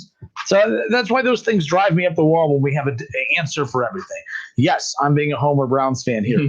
But I do believe I brought very interesting points to the table that justify why I truly believe that the Browns have a legit shot.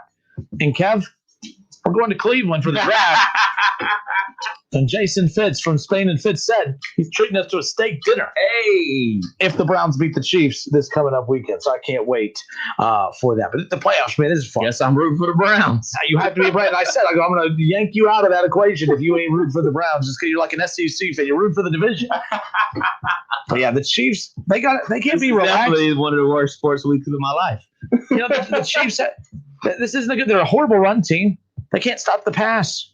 Even if they slow down Baker, they're a horrible run team. How are you going to stop Nick Chubb and Kareem Hunt, who have had to be beat up by Pittsburgh over the last couple of weeks? It's going to be a breath of fresh air to have a defense that is not going to be as physically imposing as what they've been going up against with the Ravens and with the Steelers. So, and even the Giants. The Giants have a top 5 run defense in the last couple of weeks that they faced them. So this Chiefs team, they're a Big 12 team. I've always said that. The Chiefs remind me of if you had to take NFL teams and classify them as, the perception of what these college teams are. I look at Kansas City and I say, oh, yeah, they're a Big 12 team. No defense, all offense. That's the Cleveland Browns at this point, too. And we saw these two have a historic shootout in college back in the day, Baker Mayfield versus Patrick Mahomes. And I'm anticipating something very similar to that. All right, Browns fans, thumbs up, thumbs down. Did I do a good job representing you? Did I do a good job making a good, valid argument as to why the Browns have a shot? I think the Browns win on Sunday. I'm not going to say it's going to be easy. I'm not even going to do the whole they're going to win by double digits. One possession. Cleveland Browns have what it takes to beat this team. It's the second best offense in the AFC, going up against the number 1 offense in the AFC. It's going to be a fun one. Divisional playoffs this Sunday. 457-9464. Twitter at 1410 Kinner, KINNER, at 1Kev Nash. Plus, we're live on Facebook. Head to Facebook, search the Justin Kinner Show, and you can leave your comments and interaction in the chat section. So keep that in mind. Plus, we have another opportunity for you to win $10,000. It's the 1410 ESPN Radio 10K Payday. We have another winning word coming up for you around the corner as well. We'll be back in a moment. Don't go anywhere.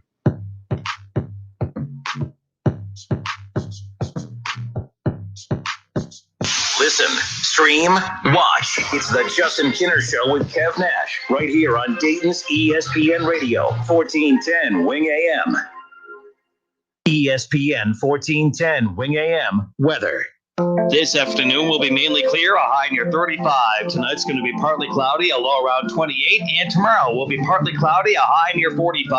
I'm Pete Spybeck for 1410 ESPN Radio.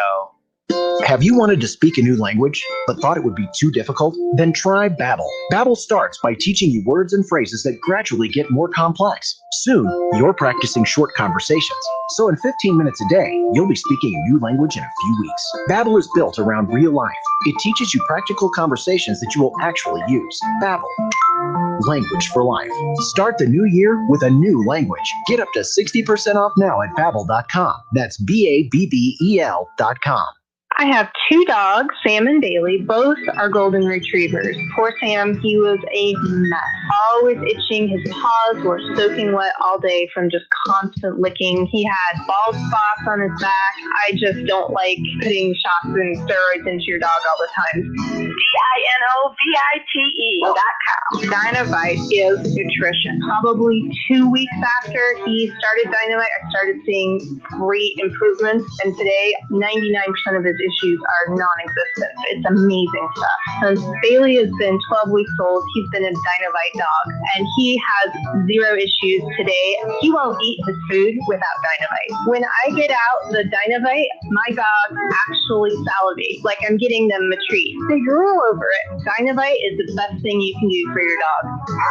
You won't believe how happy your dog will be. I get my Dynovite from DINOVITE.com. 2020 has been a hard-hitting year for all of us, but specifically for our veterans. Montgomery County Veterans Service Commission will be holding a new winter coat giveaway for all qualifying veterans on Friday, January the 15th at the Montgomery County Veterans Service Commission, located at 627 Edwin C. Moses Boulevard, 4th floor East Medical Plaza. For coat qualifying requirements, go to mcvsc.org or call 937-225-4801. Hi, Joey Beckett here at Buckeye Ford in Sydney, home of the Works package. We'll change the oil and filter, rotate the tires, check the brakes, test the battery, and check all the fluids and filters. Still starting at just $39.95. And ask us about our double take tire specials. Goodyear, Michelin, BF Goodrich, Kelly, and other quality tires. Buckeye Ford in Sydney, exit 92 off of I-75. We'll see you soon. The Rocket Mortgage Super Bowl Squares sweepstakes is back. It's the largest official game of Super Bowl Squares ever, with millions of dollars in prizes, and best of all, it's free to enter. Every score change, someone wins $50,000. Just enter for free at RocketMortgageSquares.com, and it could be you. Touchdowns, field goals, safeties, extra points.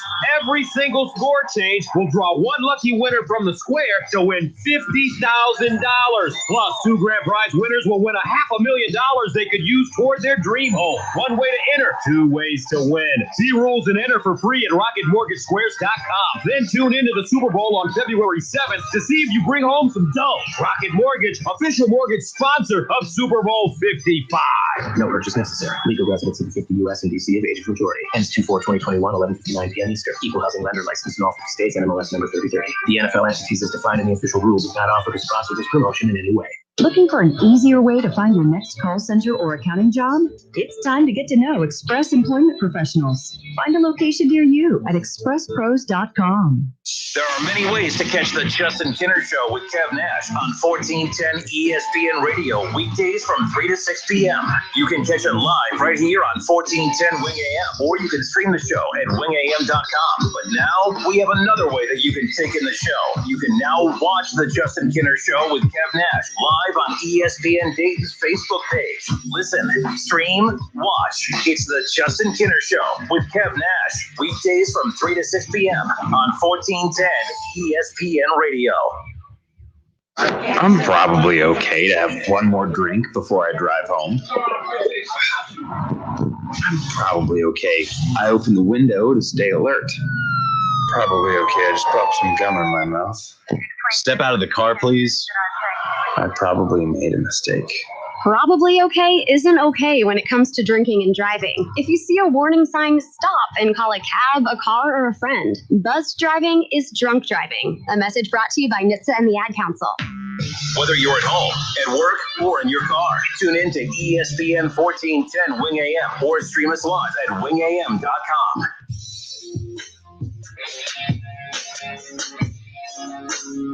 Four 457-9464. Justin Kinner, Kevin Nash, we welcome you back here. 1410 ESPN Radio. We'll have your 10K payday. Oh, excuse me. Not the damn hiccups all of a sudden. Uh-oh. At the 10K, what was that? What do you say? Uh-oh. What, is that Rona? Everything's uh-oh. I'm like, oh, yawn. Ken's like, uh-oh. No, but, lots more as we get into here the final half hour of the show. It's interesting. Like, college football's done. I'm amazed. We made it to the end, man. I think it's amazing real quick because I never felt like I was into it in spurts, but I never fully emotionally invested into the season. So I think that like last night when the game ended, I'm like, wow, it's over. Like it was just strange, Kev. Like every year I'm like, how was a long season? It was a lot of weeks of debate. There was a lot of this season, it just because it was every week, it just never felt like we truly started because of all the games constantly being postponed and canceled, Ohio State being off some week. I never fully emotionally invested into it. And then I jumped on board, especially in the playoffs. But it's like I really felt like this was a short season, and it was. Don't get me wrong, it was a shortened season for Ohio State. But to me, Ohio State's season was Big Ten title game, Clemson, Bama. And then it was over. I never got invested into the regular season at all. There was not one Big Ten game that I was excited about. Of course, I get excited for Ohio State, Michigan, but that game never ultimately ended up happening. Just very weird year. Very weird year. And ultimately, at the end of the day, had it been a regular season, Kev, those are most likely the two teams that would have been duking it out for a national title. Yeah. And it's still the same result, to be honest with you. Yeah. So you're going to hear a lot of that. Not from me. I just mean in general, like the people who are saying, see, everyone said, COVID was so bad this year. It was emotionally exhausting for these players. And who cares that we got the same team? Who cares that we got the team winning it all that would have won it all regardless? There was still so much mental anguish that these players and coaches and fans went through that we would not have gone through in a regular season. So keep that in mind. I love the term regular season. Yeah, I use it. And I say that every day, regular season. But we'll get to that. 457-9464. We were talking Browns a little bit ago and how, yes, they are the underdog. They deserve to be the underdog. Kansas City is the defending Super Bowl champions. They give their quarterback $500 million. He's the highest paid quarterback in the history of the NFL. Of course they should be the favorite. But they haven't been untouchable. Even though they're 15-1, they have had 6 straight games winning by 1 possession. I don't count the loss in the regular season finale. They rested a lot of starters. So here we are. But what scares me, Kev, is that there might be a switch. Does Kansas City have a switch? Are they good enough to have a switch where forget 10 points, it could be 20, 30 points? Does Kansas City have that switch? Woo! But even if you go back to the Super Bowl, they weren't overpowered. Their box score is more overwhelming than when you watch them play. I watched multiple games this year, and I'm like, they're good, but they don't overwhelm you. And that's why I think I still am being stubborn when it comes to this matchup with the Browns on Sunday. It seems like the switch happens in the game. Fair enough. And when they need it, they get it. But the bad thing about that, and I know it's not the coolest thing in the world, and it's very coach speak, but like sometimes when you reach for the switch and it doesn't turn on, and then what? That's why coaches preach consistency and let's play to our potential every time. And that way we won't have to worry about anything. But that's not how humans are wired. We do that. You know what I'm saying? We get relaxed. And, how many people out there have started their New Year's resolution and we're 12 days in and have already quit. You know what I'm saying? Like that is human nature. And that's what makes, special people special. Like they don't have that turn off button. They don't stop. They keep going. And for the Kansas City Chiefs, man, we look at that defense and we look at opportunities to score the football. And I don't think scoring the football is going to be the problem for the Browns. It's going to be stopping those over routes by Tyreek Hill. It's stopping those up the seam routes by Travis Kelce. Those are going to be the problems that they got to deal with. Yeah, this is how the Browns are going to have to remain. You're not stopping the Chiefs, but what they have to do, what they can't do, like Rona, excuse me. Can I say all now? Yeah. Well, luckily that's why we got that glass there, that plexiglass there. What was driving me crazy about that Steelers game, Kev? The Steelers were, when they started going on that scoring run, they had 3 1-minute drives. Mm-hmm. If you let the Chiefs score that quickly, I don't care if you go blow for blow with them, they're going to wear you out eventually. Yeah. If the Chiefs are going to score, you got to do your best to make sure that you don't just let them march up and down the field in 1-2 minutes time. Like, you know what I mean? Like if you're just letting them 2, 3, 4 plays per possession score, there's no chance. And that's for any team. Mm-hmm. But that prevent defense that they were in Pittsburgh was just a couple passes, runs, boom, score. And I'm like, oh my goodness, they're going to come back because of that. Like the Browns, and then the Browns would go out there, handoff, pass incomplete, have to punt, and then they have the ball for a minute. Like that's what was driving me the most nuts about that matchup. That's what they can't do. They're going to score. They're going to be able to, but you can't just let Kansas City go down and punch you in the mouth quickly. You got to hope that your defense is just good enough to make them earn it. They're going to have a couple third down conversions. They're going to have to. It can't just be first down. You're going to have to make sure that you allow that that you force them to stretch the game out a little bit. And the same thing on the offense side. It's the one thing the Browns have as an advantage: the run game. The run game. I mean, yes, you can be in a shootout. That's a favor Kansas City. But if the Browns can control tempo, and it's not about stopping the Chiefs, it's slowing them down, not letting them score in 2 minutes. Let them take 5 minutes off the clock, score. And then you run the ball, take time off.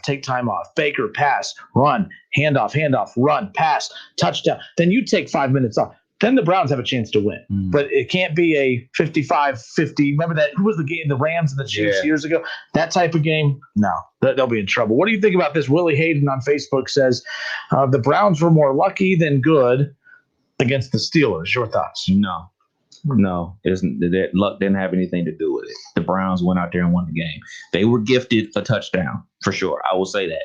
The first snap of the game, Pouncey, your veteran center, to your Hall of Fame quarterback, right over his head. Yes, that was a gift. But the other 4 interceptions, the Browns players not only caught the ball, but they beat the receivers to the ball. It was a tip interception that got tipped by the guy, and then he dove and made the interceptions. Those are plays made by the defense. And now some people will say turnovers are luck. Look, man, that's not true. These are things that are coached. They're coached to punch the ball out. They're coached to jump routes. They're coached to bat the ball down. These are all things that are coached and executed to do. With a defense like the Browns, turnovers are the name of the game. Like, that's how they get the ball. That's the only way you're going to stop them, because you're not forcing them to punt. Yeah, that's it. Like, turnovers, getting the ball back to your offense. And I don't think the Browns can play keep everything in front of you and make the tackle against Kansas City. You're going to have to come after them. You're going to have to force a sack fumble. You're going to have to get an interception to beat Kansas City. So back to the Steelers, it was the Browns making plays. And as a Steelers fan, I can recognize and realize that, it wasn't like, oh, man, I'm just being this back there, throwing it right at people. Like, he had a litany of interceptions and a litany of bad reads. And that's just because of the defense confusing him and jumping routes. So you got to give credit where credit is due. Yeah, and, if it was, the Browns played well. They didn't. It wasn't like Baker threw for 175 yards and a touchdown and 2 interceptions, and then they came away with the win. When your quarterback is managing the game well, he's not turning it over. He throws for 3 touchdowns. You get 100+ yards from your run game. That's all you can ask for. That was a well-balanced offensive game. And yes, Pittsburgh shot themselves in the foot on quite a few occasions, but that's just any game. Why, but this is what I meant earlier about with the Browns, perception matters. So when Cleveland gets a win, every win, so they've won 12 this year. Go back to social media for all 12 of those wins. You're going to find people that will nitpick every win and say, oh, they only won because this team did this. Mm-hmm. The Browns never won a game. They just happened to run into 12 teams this year that just handed them wins. That's everyone. That's just, again, the Browns. When any other team does it, it's, oh, man, they're just a spunky little team. They find ways to win. But with the Browns, it's, they're just lucky. everything's always lucky when it comes to the Browns, and it is what it is. Go get the win against Kansas City this week. To win 11 games in the regular season, to get to the playoffs for the first time in 18 years, to win Baker Mayfield, to get a win in his playoff debut, and to do it against the Steelers, and then to have a chance to knock out the defending Super Bowl champions and get to the AFC title game. I mean, anything's possible at this point. 2020 has been weird. It's been strange. And I'm just mad that all of the teams I follow are having success during this COVID-stricken, stretch, because the Reds are in the playoffs, couldn't experience any home games. I couldn't experience a game for them this year. Buckeyes get to a national title game, couldn't go to a Buckeye game this year.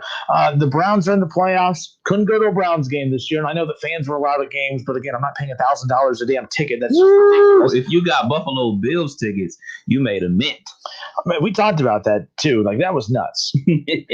Willie Hayden, by the way, says the Browns' last competitive game, they won 24-22 against Pittsburgh's backups. The Chiefs will smash the Browns. Really? That's weak, man. Like, people said, oh, man, Cleveland barely beat Pittsburgh's backups with Cleveland start. Well, the same Cleveland starters that barely beat Pittsburgh's backups went and punched the actual Pittsburgh starters in the mouth the next week. Like, we oversimplify it too much. He had to throw the ball down 28 after the first. Well, he shouldn't have threw the interceptions. So I think people make it. I think you're right. It is a situation where it's the Browns and people have this stigma about the Browns because guess what? If it was vice versa, if it was the Steelers that caused 5 turnovers, like, man, that's just the Pittsburgh Steelers doing what they do, up 28-0. Hey, the Browns, like that's real. And, I say it all the time, like equity, you have to build equity. And more times than not, I'm talking about college football, but it's making this case right now in the NFL. But in the NFL, like, we've seen teams go from the bottom to the top. Like, this from the bottom. like we've seen it. Feel like not only are you hit the wrong button. Who's That was been messing? That was impressive. Whatever you did, see, look at you. What is this audio? There's a lot of people. Oh, that's the Baker interview. I don't want to hear that. Oh, yeah. Real quick, Willie Hayden responds because sometimes it's better to be lucky than good. Absolutely. The Steelers stink. You're a Cowboy fan. This is hilarious. And I love Willie, by the way. Okay? Willie was famous for a while because he was in one of the promos for the Kinner and Schlemmer show at the time. But that's really rich coming from Willie, who was a Washington football fan, because his team made the playoffs because it was the worst he just happened to be the best of the worst.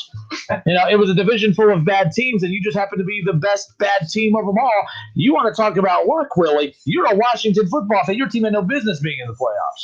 Now I regret picking them to upset the Patriots or the Buccaneers. Man, the Patriots. See, I think it's Tom Brady. I think of the Patriots still. Now I regret picking Washington for the upset, Willie. Really, in the history of me being on the air, it's the first day you've upset me today. Just don't call me a name, please. Just don't call me a name. I've been 2 hours without being called a name. Let's keep it that way.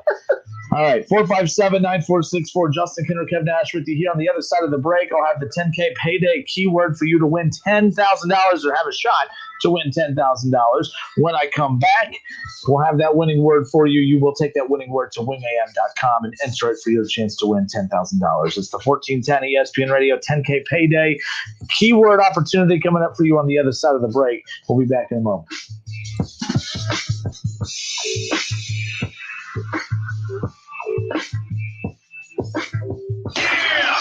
It's the Justin Kinner Show with Kev Nash on 1410 ESPN Radio. Starting route. Your destination is 0.1 miles away. If you drive In less than 500 feet, turn left. You have arrived at your destination. If you drive less than 25 miles a day, you could be paying less every day with pay-per-mile car insurance from Allstate. You get the same reliable coverage and hands-on expertise you'd expect from Allstate, but now at a price that's tailored to the miles you drive. Call your local Allstate agent and start paying what's right for you. Includes a daily rate. Prices vary based on how you buy. Subject to terms, conditions, and availability. Not applicable in California. Allstate Fire and Casualty Insurance Company and its affiliates. Is the cost of finishing the basement worth the benefit of some peace and quiet? When questions find you, Merrill Edge Self-Directed Investing can help you find answers with personalized planning tools and insights to help you get where you want to go, even if it's just downstairs. Merrill, a Bank of America company. Visit merrilledge.com/withinreach to get started today. Investing involves risk. Merrill Lynch, Pierce, Fenner & Smith Incorporated. Registered broker-dealer, member SIPC. Investment products are not FDIC insured or not bank guaranteed and may lose value. Cordell Transportation is now hiring Class A CDL drivers for home daily dedicated lanes, a $2,000 sign-on bonus, medical, dental, and company-paid life insurance. Call Cody or apply online at CordellTransportation.com. Cordell Transportation, driven to succeed. Germain Honda Beaver Creek is your local Honda dealer. For a limited time, get 0% financing on the 21 Honda Passport, Honda CRV, Honda HRV, and the 21 Pilot. Plus, get $0 due at lease signing on the 2020 CRV, Civic Sedan, and HRV for well-qualified buyers. See me, Sales Manager Jason High, for complete details. We're on Route 35, just east of 675 between Xenia and Beaver Creek. Germain Honda Beaver Creek, the right car, the right price, the right way. This is Education Matters with Ohio Education Association President Scott Damaro. As Ohio begins rolling out COVID-19 vaccines for educators, we're encouraging everyone who can get a vaccine to do so. No one wants to be back in their classrooms with their kids more than Ohio's teachers and education support professionals, and the vaccine offers our best hope of getting there quickly. Still, masking and social distancing remain critical. Education Matters, brought to you by the Ohio Education Association. Progressive Motorcycle presents Road Wisdom from the Motor. Half man, half motorcycle. If you missed a turn, there's always another turn. Take it to get back to the turn you missed. Use your turn signal. Progressive Motorcycle also presents Roadside Assistance. Progressive Motorcycle, for those who were born to ride. Progressive Casualty Insurance Company and Affiliates. At Charmin, we heard you shouldn't talk about going to the bathroom in public, so we decided to sing about it. I love my Charmin Super Mega Golden Rose. Rose that's long, it's DP Gold, yeah. Charmin's got 6 rows in 1, that's forever on my buns. Only Super Mega when I'm cleaning. Charmin's got my booty believing. Charmin Super Mega Roll is 6 regular rolls in 1. Enjoy the go with Charmin. The Meyer Distribution Center in Tip City, Ohio is hiring for warehouse positions in all units, which include flexible schedules, career growth opportunities, best-in-class benefits, and competitive starting wages. Interested candidates should call 937-669-9109 from 9 a.m. to 3 p.m., Monday through Friday. Apply online at jobs.meyer.com. Search distribution and enter Tip City. Once again, call 937-669-9109 for an interview. We look forward to you joining the team at Meyer. Meyer is an equal opportunity employer. Roosters would like to thank all of our loyal guests and all the loyal Buckeye fans for your support this year. Because of you, we've been able to stay open and keep our award-winning team employed. Our team members go above and beyond and are dedicated to providing you and your family the safest dining experience possible while still providing a fun, casual atmosphere to relax, laugh, and enjoy our award-winning food. Roosters, the official wing sponsor of Ohio State Athletics. Whether you're a pro on the job site or managing properties, clean and safe is your #1 priority, and Lowe's has the pro-grade cleaning supplies you need. We go beyond the basics, bringing you commercial cleaning from top brands like Clorox, Zep, and Rubbermaid, and in larger sizes so you can take on any cleaning job knowing you have the quantity you need. Shop Lowe'sForPros.com and have your items delivered or pick up in store. Lowe's, the new home for pros. U.S. only. Upgrade to the wiper blades trusted by Rainer Zietlow to break world records. Michelin Endurance XT silicone wiper blades are real-world proven for extreme weather performance that lasts 2 times longer than other blades. The new Michelin Endurance XT silicone wiper blades are only available at Walmart. There's only one original stuffed crust, and it's only from Pizza Hut. The only place that gives you up to 3 toppings on your original stuffed crust for just $11.99. Order yours online at pizzahut.com. Ask or click for limited time offer. Extra charge for more toppings and extra cheese. Exclusions apply. If you need to hire, you need Indeed. Get quality candidates delivered from Indeed's resume database immediately when you upgrade your job post. Learn more at Indeed.com/credit. He's a former Buckeyes great and now a college football Hall of Famer. And don't forget about his 13 years of NFL experience playing for the Eagles, Dolphins, Jets, and the New England Patriots. He's Dayton's own Keith Byers. Hang out with him every Monday at noon on the Keith Byers Show, presented by Lee's Famous Recipe Chicken. All sports, all the time. This is 1410 ESPN Radio. All right, everybody, we welcome you back. 10K payday keyword coming up here in just a few moments before we close out the show. 457-9464, back to the phones. We got the True American 2 days in a row. How about that? Welcome in, dude. How are you? Hey, dude, I'm working on a game plan for this week, so I'm not going to divulge it till the end of the day, or till not the end of the day for this coming Friday. Yep. But do me a favor, and you got a spare moment tomorrow before you go on the air. All these ass clowns that are calling in and ripping my team, please get them by first name, because you know what I'm going to do? I'm going to start me a new 2021 hamburger grill list, and I think punk-ass Chris, he's going to be number one. I'll call you guys later in the week with the game plan. I know you're getting ready to go home, man. Go Browns! Woo! You know what, though? So he has this hamburger drill list. I think we're going to create a hamburger drill list, and we're going to keep track of who he puts on this thing. So we're going to get a nice Steve from Springboro True American hamburger list graphic for the show for those who watch us live on Facebook every day. And we are just going to be adding names throughout. And we should have done this earlier in the season. Yeah. But it'll be something we work on, moving forward. I tell you that much. So we got a plan for next season. We do got a plan for next season. So there's that. Willie also had another question. He said, how high is Ryan Day's stock now? It's funny. I was listening to shows earlier today about the Biggest Loser last night. And again, this is going to sound critical, but I understand what the topic was. The Biggest Loser last night was not the Buckeyes as a whole. It was Ryan Day, who had an opportunity to, he takes over. And we've seen this happen with Lincoln Riley. Lincoln Riley gets to how many straight playoffs after, of course, replacing Bob Stoops, but was never able to truly win the big one, right? And I don't just mean a national championship. I mean, the one thing that was nice for Ryan Day is he does get that win over Clemson. He does get his team to a national championship game, which is key. But had Ryan Day been able to get that national championship last night, he would have been catapulted right to the top of the list with the Dabos and with the Nick Sabans. Ryan Day is not bad at all, but this is a resume type thing, and the resume for him is pretty impressive. But you're 1-2 in the playoffs, which is unfortunate because you're penalized for advancing in the playoffs and having another opportunity to lose again. 1-2 in the playoffs, but you've been in the playoffs 2 straight years. But they were talking about the Biggest Loser last night, and I don't like the term loser. Ryan Day is not a loser, but it was a missed opportunity for him to catapult himself to the top. And Buckeye fans are going to say, well, he easily is one of the top coaches in college football. I agree. One of the top coaches in college football. But again, stockpiling these wins and these resume building opportunities. Do you agree? Do you think he lost out on an opportunity? I think he lost out on an opportunity. Oh, yeah. Whenever you get to the national championship game, in this situation, the Final Four, and you don't come away with the grand prize, it's a lost opportunity. But my question is, not to switch the topic, but how high was he going into this? We all agree that is Saban, Dabo. So who's number 3?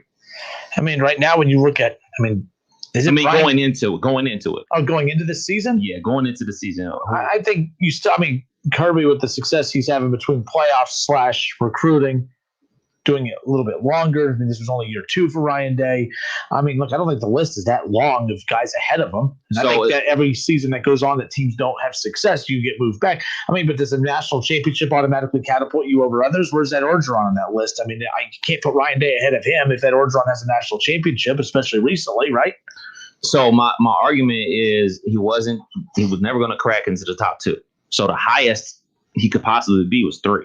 Well, 3 is up for grabs because the top 3 coaches in college football for the longest, or at least for this past decade, in no particular order, you had Urban Meyer, Nick Saban, Dabo Swinney. When Urban Meyer retired, that spot opened up. I don't think anyone has necessarily taken that spot, Kev. I mean, I guess it fluctuates just like that 4th spot in the college football exactly. playoff. But the 2 big dogs coaching wise in college football right now, Dabo Swinney and Nick Saban. I guess if you had to force a 3rd one, we can go there. But at the end of the day, right now it's just Nick Saban and Dabo Swinney. I don't think there's a definitive 3rd best coach in college football right now. You have a lot of guys who are trying to create their lane right now. Right. And Ryan Day has, gotten comfortable. He has an opportunity to keep moving forward with that.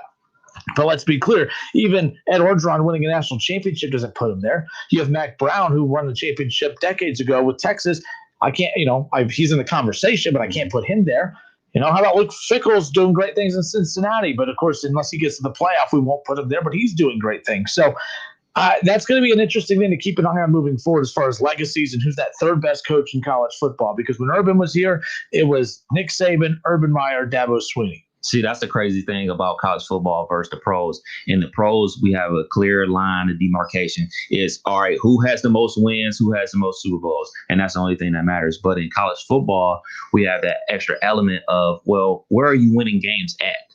Who are you beating? Like, we give guys, you know what I'm saying, like a Pat Fitzgerald and a Luke Fickell credit because, like, look, man, they're not recruiting at the same clip that Alabama, Clemson, Ohio State, and Georgia are. Yep. But they're still winning a lot of games. So you got to respect it. You got to salute it. So it's a juggling act where you rank these guys in college football. I think at one time that Ryan Day was behind Oklahoma. Lincoln Riley. But Lincoln Riley, I think he took a step above Lincoln Riley now because, all right, he's made a step forward. You know what I'm saying? It wasn't a step back, a step to the to the college football playoff. Now he's made it to the national championship game. You know what I'm saying? Something Lincoln Riley hasn't done yet, make it to the national championship game. So these are steps. And eventually Coach Day and the program is going to break through and win national championships. And I see Ryan Day winning several national championships at Ohio State. Yeah, true. And one thing I'll disagree, I can't put him above Lincoln Riley yet, and here's why. Like, when the second that Ryan Day takes the Buckeyes to the playoff with a second quarterback, then I will put him past Lincoln Riley like that. But again, it's neck and neck right now. And obviously you only have 2 years for Ryan Day. But in next year, depending on the outcome of what the season will be for the Buckeyes, will determine that. But the fact that Lincoln Riley has been able to take multiple quarterbacks to the college football playoff, to lead quarterbacks, to have multiple Heisman winning quarterbacks and finalists, I think there's something to be said about that too. But again, you're splitting hairs, right. And it's all about whatever people. I mean, again, we're talking about no one is wondering in the world, man, I wonder what Justin's opinion is. I wonder what Kenner's opinion is on that. My opinion on that means nothing. But for me, I sound like Dabo Swinney now. For me, for my poll, I still have to look at Lincoln Riley and say, just because he's a few more years on Ryan Day, been in the playoffs more, had Heisman winning quarterbacks, and has done it with multiple recruiting or with multiple guys as opposed to just riding off of one quarterback success in Justin Fields. Do it with Jack Miller. Do it with C.J. Stroud. Do it with whatever the transfer quarterback that could be out there. Who knows what's going to happen? But no, nonetheless, it's going to be interesting. It's a good question, and it's something that we're going to keep an eye on moving forward. Make sure you like and subscribe to Justin Kinner Show with Kevin Nash podcast in your Apple iTunes, Google Play Store. Download the podcast immediately following the show. The show is always made available to download and go back and listen to in its entirety, as well as select segments and all interviews that we do right here on the Justin Kinner Show with Kevin Nash. Keep in mind, ESPN Radio's Jason Fitz was on with us today. You can go back and re-listen to that. Jason Fitz and I have a bet, okay, that if the Cleveland Browns beat the Kansas City Chiefs, damn it, that means I was late on ending the show.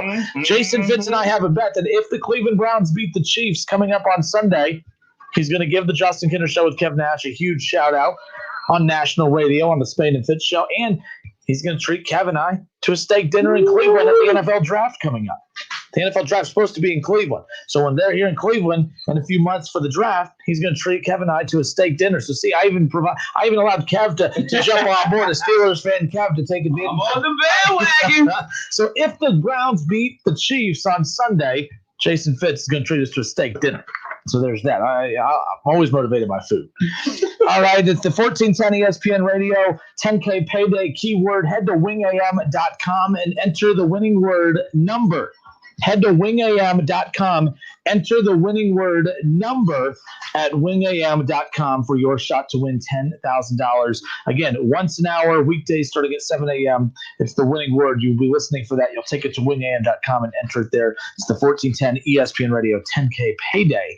Take advantage of that. All right, folks, have a great night. We'll do this again tomorrow. The sun will come out again. Promise you, Buckeye fans, just relax. It'll all be okay. Until tomorrow, it's the Justin Kinner Show with Kevin Nash on 1410 ESPN Radio.